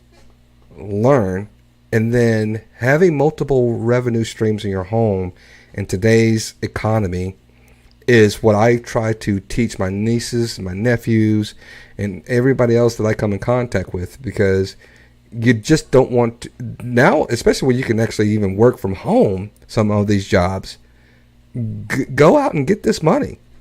We're always on YouTube, and you're always, not you, I'm not talking about you, Jake, I'm just saying in general, people always are so quick to, be on streams and all that kind of stuff that aren't monetized. If you can monetize your channel, great, but it takes a lot to monetize your channel. You got to have like 1,000 followers, you got to have 1,000 views, hours, you got to have all these types of things in order to actually monetize, and that takes a long time in order to do it. Yeah, a lot of work. A lot of work. We do this for fun. We're never probably going to get to that point where we can monetize. Well, maybe one day. But, at the end of the day, my wife allows me to do this because my son goes to bed and she goes to bed with him. And so it's a good thing. And I don't like watching TV until football season. And when it comes to football season, please, everybody, go to Drinks and Discussions Sports. Marcus and I will be on there talking about sports all football season long. Just saying, little segue there. But anyway, at the end of the day, I always tell younger people to always welcome multiple revenue streams into your home, because at the end of the day, when you get older, you will thank me later. What say you, other older dude, Marcus? Liz touched on the passive income is a big thing right now. Yeah, it's just, I echo what you said, Brian. Even if it doesn't matter, so how big or small, but, there's always some way to earn just a little bit extra. Oh, absolutely. I wish I would have learned a lot more again when I was younger about the financial responsibilities and financial responsibilities than I do, like I know now. And it bothers me when I see people who aren't just not taking advantage of the opportunity that we have right now, to where you could actually make a whole lot of money at a young age, and you can actually save a lot of money at an early age because you just are financially more aware. But I'm truth teller. College and pro or just pro. That's a cut. I'm gonna throw that up to Marcus. I'm gonna throw it. The truth teller is saying college and pro or just pro, and I want you to. But hold on, I want you to carry this because I gotta go get me a beer. It's gonna take me a while, so I want you to carry this conversation. I'll be right back. Yes, truth teller. I like it all. Give me high school, college, and pro. I love it all. I love following. Living here in the great state of Texas. No offense, Jake. Living here in the great state of Texas, football is king down here, and I love it. I actually am the PA announcer for a local high school team here in our area, and so I look forward to Friday night football and watching these kids, try to achieve their dreams and, go on to play football at the next level at college and then even into the pros. But then, of course, college football, I'm a diehard Oklahoma Sooners fan. Boomer Sooner to all you Sooner fans out there. But I love my Sooners. Even though I live in the state of Texas, I am not a Texas Longhorns fan. I will root for them as long as they are not playing the Oklahoma Sooners. But then as far as pro is concerned, I am diehard Cowboys fan. Jake, we will see you guys in week 2 down here in Dallas. The Cincinnati Bengals, I believe. I believe it's week 2 of the season. We'll see Cincinnati down here. Oh boy, old Joey B's getting ready, man. He's ready to start playing. Yeah. And I like the Bengals. I like the Bengals a lot, and I like Joe Burrow a lot. Honestly, I would take. Yeah, I would take him over Dak Prescott. I would take him over Dak Prescott right now. And I hear a lot of people giving Andy Dalton a bunch of gripe, and it's like that guy wasn't a bad quarterback.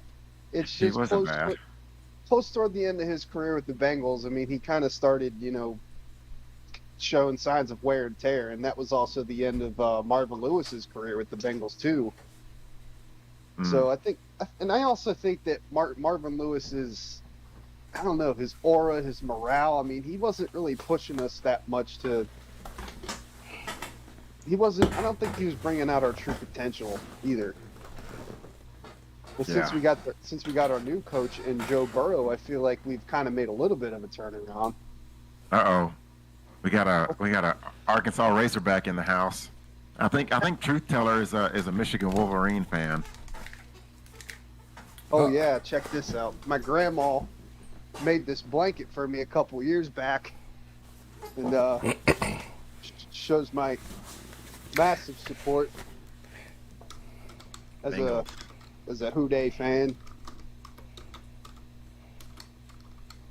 And I got my Bengals pennant hanging up above my sink. Listen. So yeah, we're simmer here. Listen, I want to make sure you guys are aware. Drinks and Discussions Sports or Drinks and Discussions Sports. If you haven't liked the channel, it's getting ready to be coming up and coming. There's no videos on there yet, but please go to Drinks and Discussions. Go to our main page. Go all the way down to the bottom. You will see all the new channels that are becoming coming up, and sports is the biggest one that's going to be coming. Because I know we get a lot of people on this channel that don't like to talk about sports. They don't want to hear it. It's boring. You have an opportunity now to join in some of the top-notch sports people you will ever meet. I know a lot of former NFL guys that are going to be joining the podcast. So please, if you haven't already, join Drinks and Discussions Sports, guys. And in case you didn't know, Marcus also is a guy who does high school games in the area, and he knows a lot about sports, guys. Yeah, he told us that. when you were. Oh, I'm sorry. I didn't mean to regurgitate. No, you're good. You're good. Yeah, I can't wait. I mean, we're almost that time of year, and yeah, I can't wait. Get excited. And listen, Liz, we know there's a lot of people who don't like the sports talk here. Oh, by the way, boxing is also under my wing of expertise. There's a lot of boxing matches that have come. There's a lot of boxing matches that are about to take place. So you guys gotta get into Drinks and Discussion Sports, guys. Are Errol Spence and Crawford gonna get it done? I don't know. I'm hoping they do. Man, I want to be there for that one. Because you know it's going. You know it's going to be in AT&T, right? You know it's going to be. Yes. And so, did you know the Hasim Rahman's son and Jake Paul were supposed to get it done this coming weekend, and they canceled it because Hasim Rahman's son couldn't make the weight that they claimed to have agreed on. Even though it wasn't a weigh-in the night before, it was like 5 days before they had to do a weigh-in, and Hasim Rahman's son was like, there's no way I'm going to get down to like 165 or whatever it is. And they were like, okay, well, we're just going to cancel the fight. Wow. But anyway, I'm not going to harper on this. We don't want to keep our general Drinks and Discussions crowd bored, because Drinks and Discussions Sports, please. First of all, if you haven't liked or subscribed to our channels on Drinks and Discussions, please, everybody, the conversation guy, truth teller, Liz. I don't even know if Liz has actually subscribed to our channel. That's why she's late all the time. I want you guys to please subscribe to the channel, please, guys. That way you guys don't miss when we're live. You don't miss some of the after party stuff. You don't miss some of the announcements that we have throughout the week and about our other channels and all those other things. Subscribe to the channel. And tell your friends. Tell everybody that you don't have conversations with at the water cooler. Hey, these guys talk about crap. So if you want to talk about crap, subscribe to the channel. Look, Michigan State University is not that good any longer at football. Basketball is a different story. Basketball is a totally different story when it comes to MSU, Michigan State University. Michigan, on the other hand, with Jim Harbaugh and football, I still don't know if Jim Harbaugh is ever going to get the job done, but they kind of seem to like him there. He fits kind of well there, and he brings asses to the seat and puts asses in the seats. Well, last season saved his job for sure, though. Absolutely, they did. Absolutely, and I don't know if this season is going to be the same. I don't think he's going to be able to create that same magic. I just don't. Yeah, it's going to be tough for him because he lost some good players. That defensive end, Aiden Hutchinson. Right. They lost him to the draft. I forget who he went to. No, he went to. I think he went to Detroit, actually. The Pistons? I think Detroit drafted him. The Lions. You're talking about football. Yeah. I'm sorry. But anyway, yeah. Listen, I can't wait. Get on the sports channel. Me and Marcus are going to yuck it up. If you, I don't want to bore you guys, but I could talk sports all day when it comes to any. And by the way, sports is high school, sports is college, sports is pros, and I'm more. I lean more to the pro football than I do college football, but I also lean more to college basketball than I do pro basketball. Look at the conversation guy. He's already got you. He goes, the Lions did drafted Hutchinson. Yep. Yeah, they did. Okay. Not a big basketball fan, so when you guys talk about basketball, I'm kind of like... That's okay. Forgive me. That's okay, Jake. You got to be up to par on everything that we talk about, man. The sports is, if it's not your cup of tea, I'm telling you, we go hard in the paint. We go hard in the paint when it comes to sports here, man. That's it. We go hard in the paint. I don't hate basketball. I'm just, not a huge fan of it. Now, Liz doesn't like soccer. What about the Seattle Sounders, Liz? Y'all got a pretty good team up there in the Seattle Sounders. And then don't oh no, I was gonna say y'all had that's the Portland Timbers. That's the WNBA. Listen, let me ask you a question, Liz. So there's been this talk, and I know Brittany Griner is still trying to come home from Russia. We talked about that. But why aren't the ladies, I don't care if you like sports or not, why aren't the ladies supporting the WNBA? Why aren't there ladies who sit there and take my daughter to a WNBA game if we have a local team? Why are not the ladies sitting there filling stadiums to support women's sports, professional sports? And let me tell you this. And the reason I'm asking this is not because it has been a subject that's been out in the news lately, and questions about it.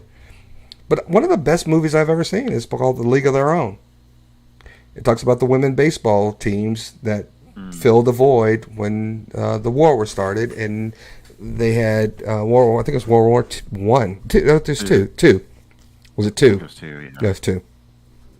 And men had to go and report for the draft, and there were a lot of star baseball players. They canceled the seasons, and the women came in and filled that void.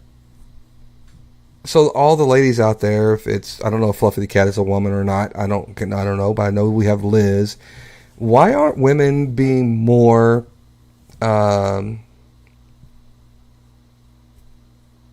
supportive when it comes to supporting women sports? Yeah, that is an interesting take. I've never thought about that.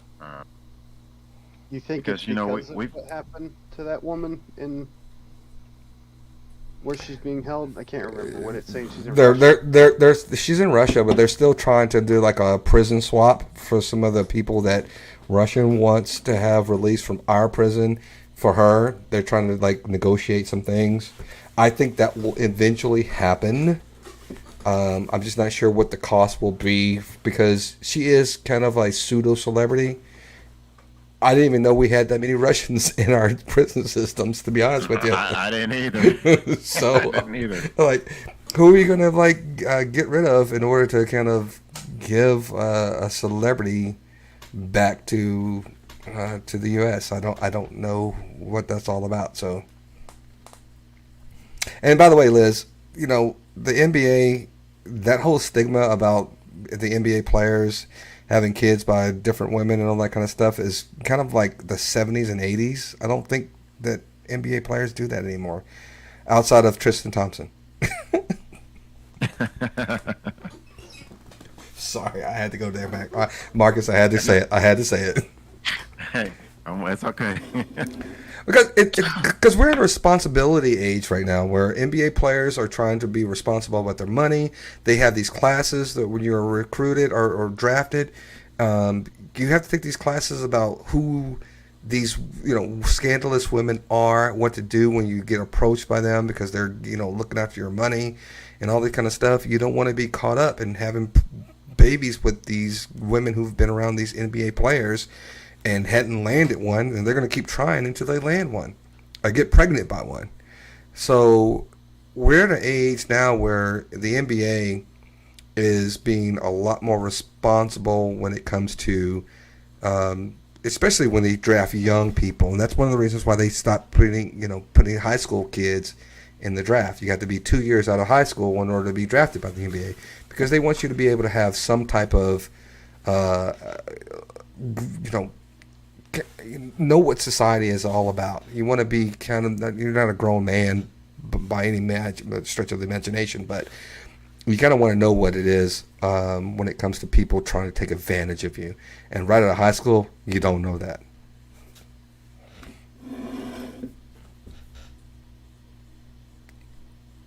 Marcus, anybody? Anybody No, else? yeah, no. You don't know that. These guys are so young. Golly, they're so young. um, You know what, Liz? I didn't even see that Will Smith movie about Venus and Serena. King Richard. I I never know. saw it either. And you know Saw what? the trailer. It looked pretty good. The reason I didn't see it is because didn't we see it as they were growing up? Didn't we see that? There's nothing you could tell. And by the way, Serena and Venus Williams are still claimed to be Jehovah's Witnesses. True story. Oh, okay. You didn't know that, Marcus? I did not know that. Yeah. But he said Venus and Serena are Jehovah's Witnesses. They were raised a Jehovah's Witness by their mother, and their father wasn't necessarily a Jehovah's Witness, but their mother is still an active Jehovah's Witness, and they still claim to be Jehovah's Witnesses. I didn't know that. I'm glad I could be Wow. a plethora of knowledge for you guys here on Drinks and Discussions. I'm plethora of knowledge. I like it. I like it. Venus and Serena, they're still pretty much the biggest names in tennis right now, aren't they? Well, Serena is Venus. Venus actually had like an autoimmune system disease or something like that she was battling. But when they were younger, Venus was the epitome of the sport. And then all of a sudden, Serena actually surpassed her. Serena's the best tennis player in the world right now, I still believe. Oh yeah, she's right now. Yes, right now considered the greatest ever. Ever. Mm-hmm. Absolutely.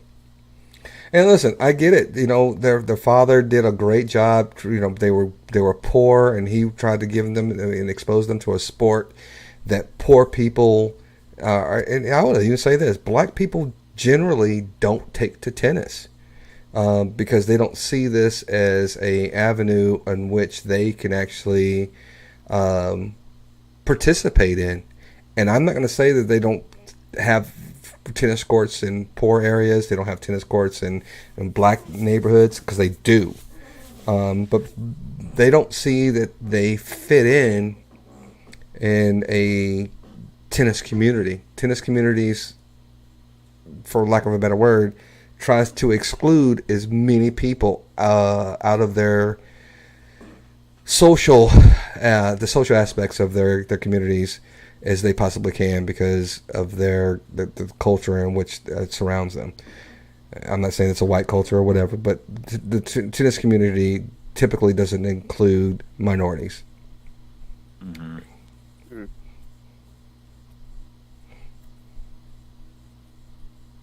So no, that's true. And I played tennis. I played tennis in school. I learned how to play tennis. Berkner had tennis courts. I used to even took a couple of dates that I pretended to be involved in when I was younger and played tennis up at Berkner tennis courts. And I thought you were gonna say you took them to the tennis courts. Yeah, tennis was my sister's thing. I'm gonna leave Marcus alone. I'm telling look, can somebody put Marcus in timeout? If you got a wrench, put Marcus in timeout. Let's put Marcus in timeout. Bye, Marcus.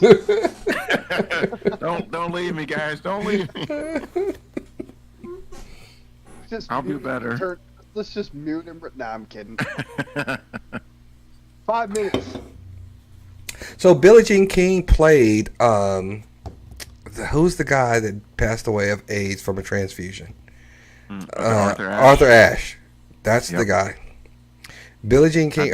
Bobby Wagner. Bobby Wagner is with the sexist thing. Bobby Wagner and Billie Jean King was about the sexist thing. That's what Billy Wagner. But there's a lot of people who don't know Arthur Ashe, though. There's a lot of people who don't know Arthur Ashe and why he is so important to tennis. The main court in Wimbledon is called Arthur Ashe Court. Yes.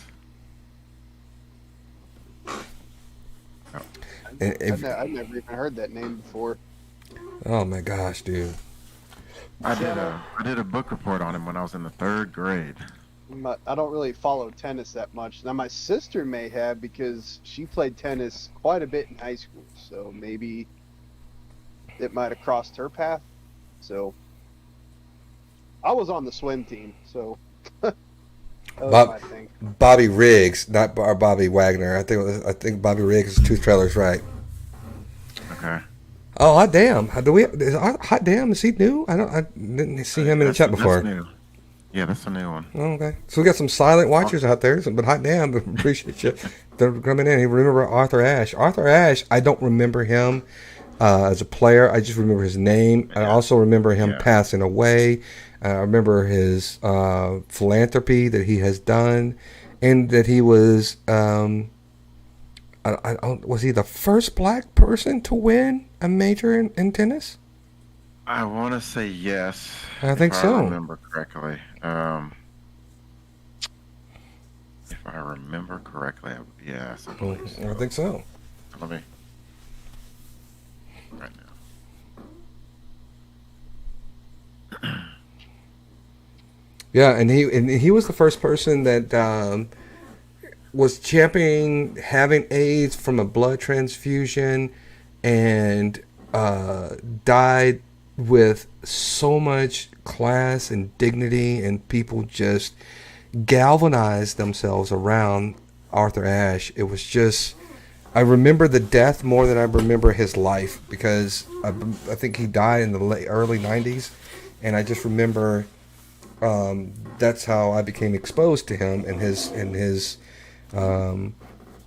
life, because of his death. And then when I learned about his death, I became more and more intimate about his life and what he did for the game of tennis for minorities in the sport. And circle back to what you were just saying earlier. He was the first and only black man to ever win a singles title at Wimbledon, the U.S. Open, and the Australian Open.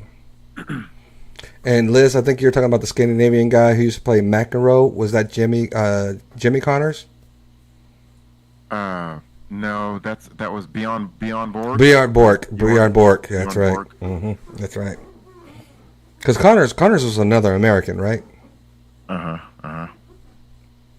Listen, we're sitting here talking so much sport, and we're not even on the sports channel, man. And Liz is talking about sports is so boring, and she's actually egging us on with the sports talk. I know. We found something she likes. So, who was I talking to? Who played in the Wimbledon finals? I know there was the guy who was the big anti-COVID guy. That got suspended. Was it Nadal or Federer? No, not Nadal, not the Federer. He's the number one guy. Jesus. Let me find out what. He's not even the guy I'm talking about. He's not even the guy I want to talk about. Is this a different sport or is it still tennis? This is tennis. Okay. Djokovic. Novak Djokovic. Yes, Novak Djokovic. Novak Djokovic. So he plays the guy who is from, I'm not sure who Nick Grigos is from. I don't know what country he's from or whatever. But Nick Grigos is a fascinating guy to watch because he doesn't take shit from hecklers. He didn't take a lot of shit from anybody. And he gives it back to when people heckle him, he goes right back in and heckles them back. He's good, and he was he was runner-up in Wimbledon this year, and he's just a fascinating guy to watch. I started watching tennis again because he's just a guy. He's probably not he doesn't have like the Wimbledon manners and all that kind of stuff. He's just fun to watch. If you've never watched a tennis match, watch that guy. He's just vocal. I like vocal athletes. All right. Come on, Liz. You gotta like watch Tiger Woods golf. Not Babe Dietrichson Dave- Harris. What? I don't even know who that guy is. Yeah, she's going way That's back. way with that back. one. Yeah. Dave Dietrichson.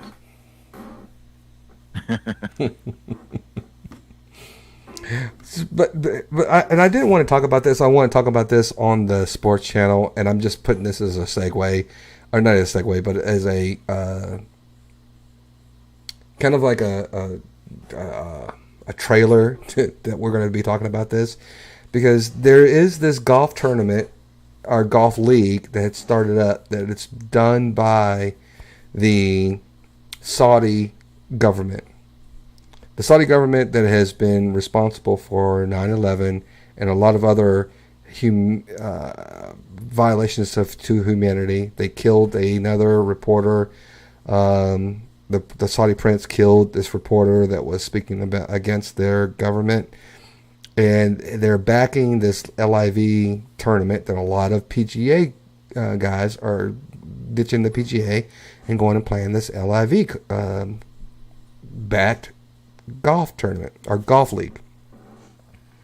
Tiger Woods turned down $700 to $800 million by not playing in this tournament or this league. Again, ran by the Saudi government. This is where they get the money to back the players that are on this thing. So stay tuned for hear more information about the LIV golf league that nobody wanted to go and play. Nobody wanted to go and see. They actually were selling tickets for $1 for people to go out there and watch this pathetic excuse of a tournament. What? Now, and here's the deal. I live where they play the Byron Nelson. And Marcus will tell you, when you go and play, if you want to go, and the PGA headquarters is actually being built right near where we live.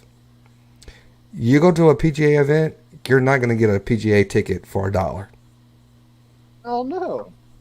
Nope. Ticket like that is what, like You're $300? I would say you're not going to get a ticket for $50. You're not going to get a ticket for $100. It's going to be $100+. And if you want like a suite and access to food and all that kind of stuff, you're talking about upwards of $1,000 or more.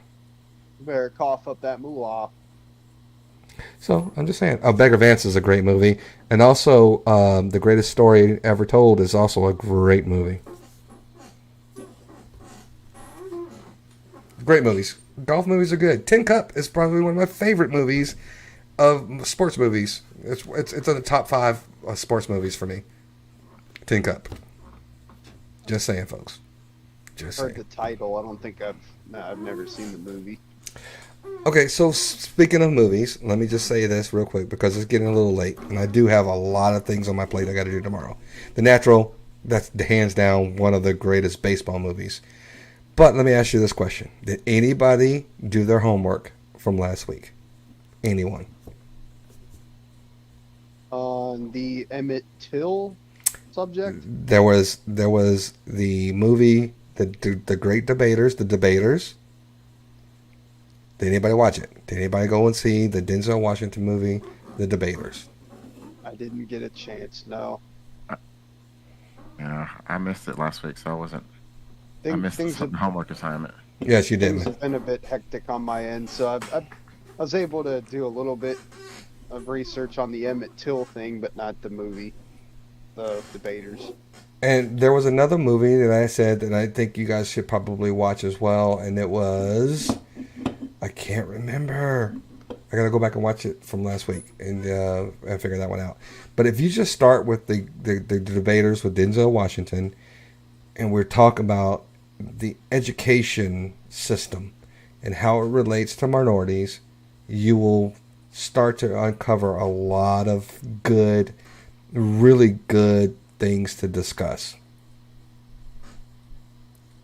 If you want to go down that road where you're like, okay, how does the education system, has it evolved? And then when you talk about how we were talking about with Megan last week about what are they taking out of our education system and where they put it into our education system.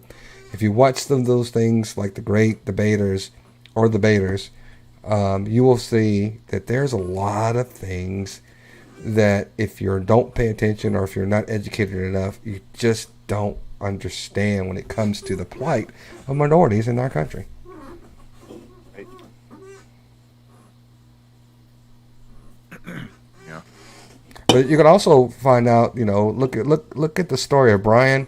It's on DVD. It went straight to DVD. But I'm in the Hall of Fame. Just letting everybody know. You can look at the story of Brian. It's coming to a DVD near you or streaming services. I better get a signed copy.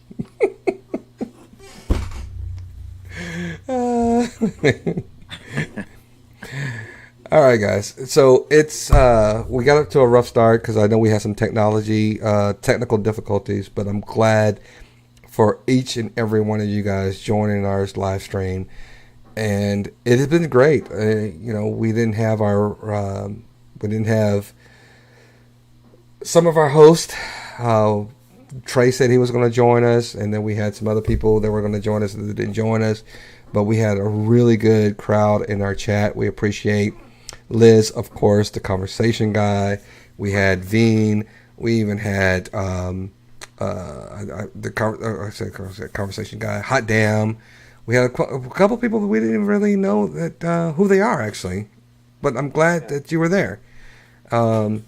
We appreciate you guys. This may not, if some of the people that we've had on our stream have followed us because we were introduced from another stream that we don't participate in any longer, but we appreciate you guys still sticking with us as we continue to talk about things. They're just things that we think that are just entertaining subjects to have conversations about, and we appreciate everybody having the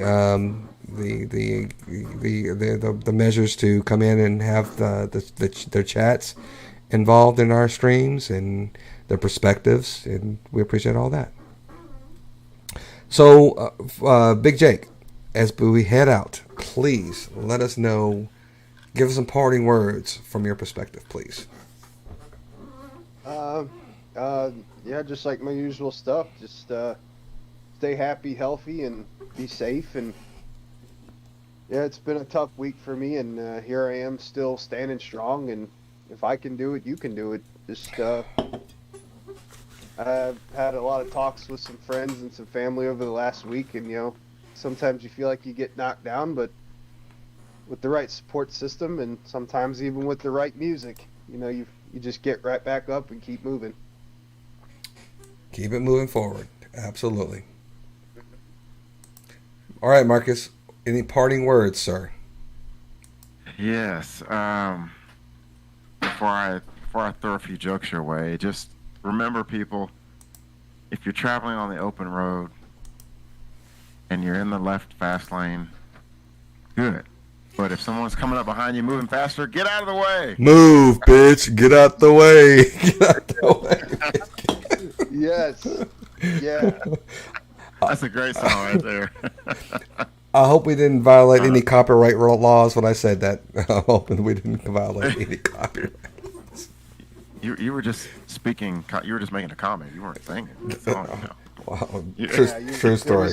There was no music. There was no artists. It was just you spewing words. All right.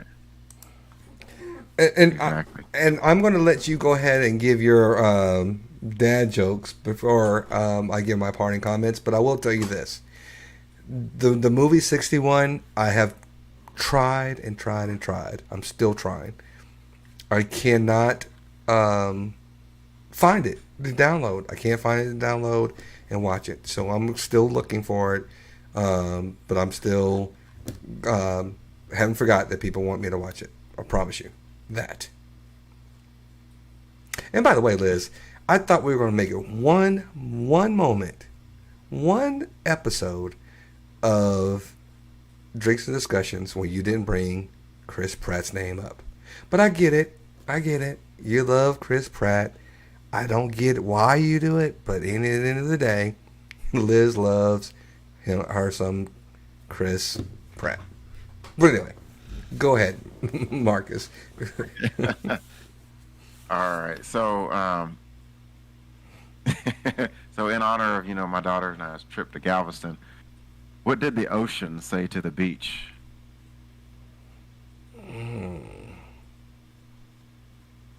Not me.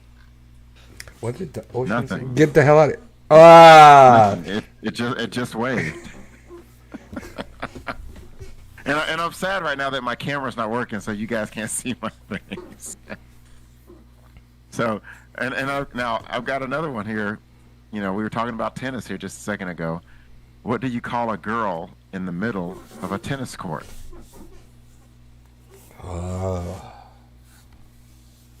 I don't know. Annette. Annette.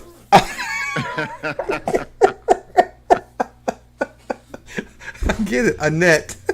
Get it. There you have it, folks. That one actually was funny, actually, Marcus. I will be honest with you. Annette was actually hilarious. That's probably the funniest one you've ever told, to be honest with you. That was probably the funniest one you ever told. I'll take that. I'm going to build on that one. Hey, I laugh at all your jokes. I don't know about this guy, but, you know, I laugh at all your jokes. I appreciate that, Jake. Oh, so you know what? I'm glad that the group is back. We miss Megan, but it's good to see Marcus back from vacation. Always good to have Jake on the live stream as well. Trey is a jackass. I wanted to say a big fat screw you to Trey, to the Zeus, or whatever his name is going to be. I just want to say a big screw you. But maybe he'll figure out that he wants to be part of the team again, and he'll come back and join us. But until then, it's a big fat screw you, because we're so much better without him. Don't you think, Marcus? So much better without Trey. Hey, I'm not letting you bring me in on that. I'm gonna continue to watch from the side. You sit this one out, I just stand back and see what the wall's gonna look like. Well, again, I wanted to thank everybody for again choosing to spend their Tuesday evening with us. You got a lot of things that you can do, and you chose to sit there and listen to us discuss things, and we appreciate your input on the chats. Hopefully we got to a lot of the chats, if not all of the chats in our discussions. We'll continue to do better when it comes to incorporating your chats to the live stream. If anybody wants to be on the live stream, please just let us know. We use Discord, and we want to make sure that we don't use whatever the other thing that other channels use. We use our Discord because it gives us an opportunity to put more graphics on and kind of like cater it to what we wanted to do with our live stream. So we don't StreamYard. We don't use StreamYard. We don't use any of those things. We use Discord. And if you want to use Discord, it's a free download. All you have to do is get a username. You don't have to have a video. If you want to just come in here and just use audio and have discussions with us, we'd be more than happy to have you. I want to give a shout out to Cameraman. He's usually a host with us. We don't know where he's at tonight. Hope everything's good with him. We'll try to hopefully he'll bring him in next week. Also, go ahead. Same with Vic. I haven't heard from Vic in a while. I hope Vic's doing okay. You know, Absolutely. Vic, if you're out there listening, man, I hope you're doing good. Absolutely. Hope to see you back soon, my man. And Locomotive, we only usually go about 2 hours. Anything over 2 hours, there has to be some really good conversation. And we had some good conversations, but it wasn't anything that really needed to go more than what we were doing right now.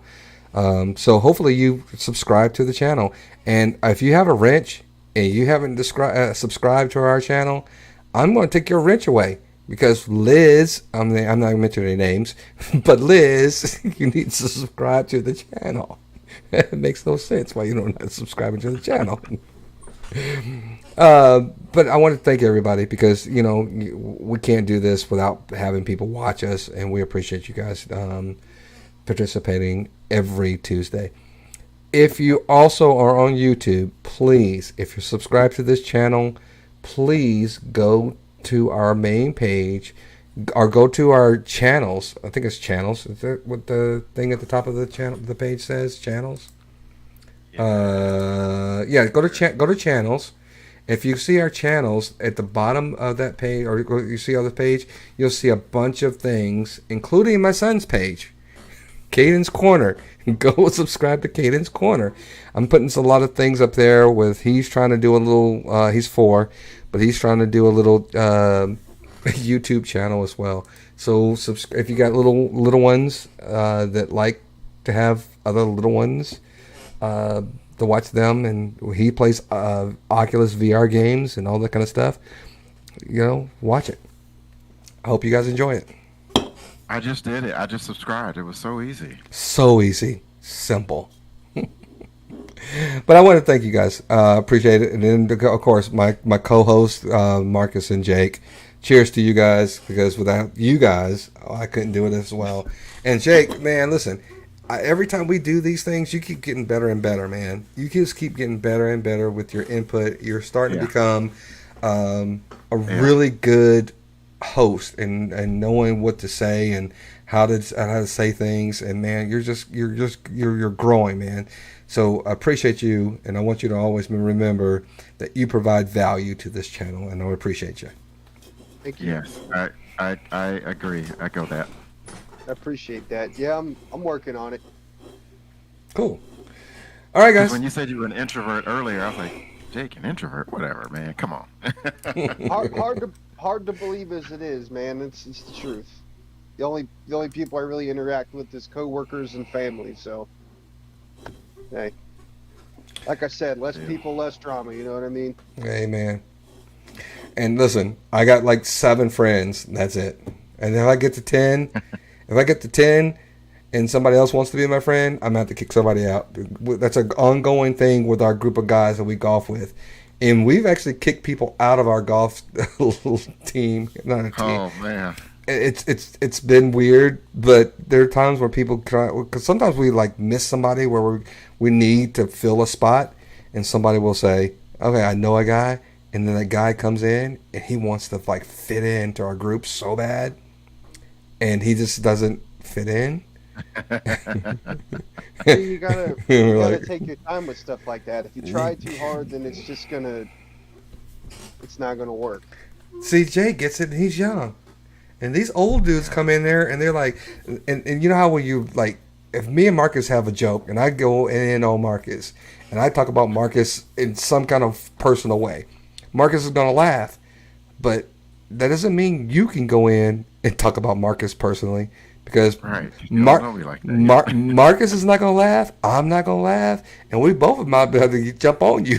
If you say the wrong thing, we might both jump on you. That's not something you want, man. I'm just saying. All right. Don't want that. That's why I said you got to take it one bit. It's like my dad used to tell me: the only way you eat an elephant's one bite at a time. Bit of a flowery analogy, but still, that's what I always live by. If I'm going at something new, I just take it one bit at a time. Absolutely. Very profound. Because like I just said a minute ago, if you try too hard, then it's not going to work. So the conversation guy, I'm sorry if I didn't say thank you for joining as well, but everybody in the chat, I ran down the gambit of the people in the chat. If I missed your name, I'm sorry. There's some people that we didn't see tonight. We missed Mr. B. We missed a couple of other people, but all the people in the chat, thank you. We appreciate you guys. Yeah. And hopefully you'll subscribe to the other channels, because we're going to be going more than just one night a week on some of the other channels, but we're not only going to keep doing this on Tuesday. But if you're interested in true crime and you're interested in sports, true crime, I promise you, true crime probably won't be live. I'm going to record some stuff and put them on there. Hopefully you guys will watch them. But sports is going to be the biggest Drinks and Discussions stream of all. I've got NFL players, guys. I've got referees. I've got people that are chomping at the bit to be on Drinks and Discussions sports. Look forward to that if you're a sports person. But if you're a sports person, please subscribe to Drinks and Discussions Sports. Until next week, we will see you on this channel. That's Jake. That's Marcus with the Dallas Cowboys star on it, and I'm Brian. We are your host. We'll have the other host next week. Thank you for participating and being here and sharing this evening with us. Until next time, take care and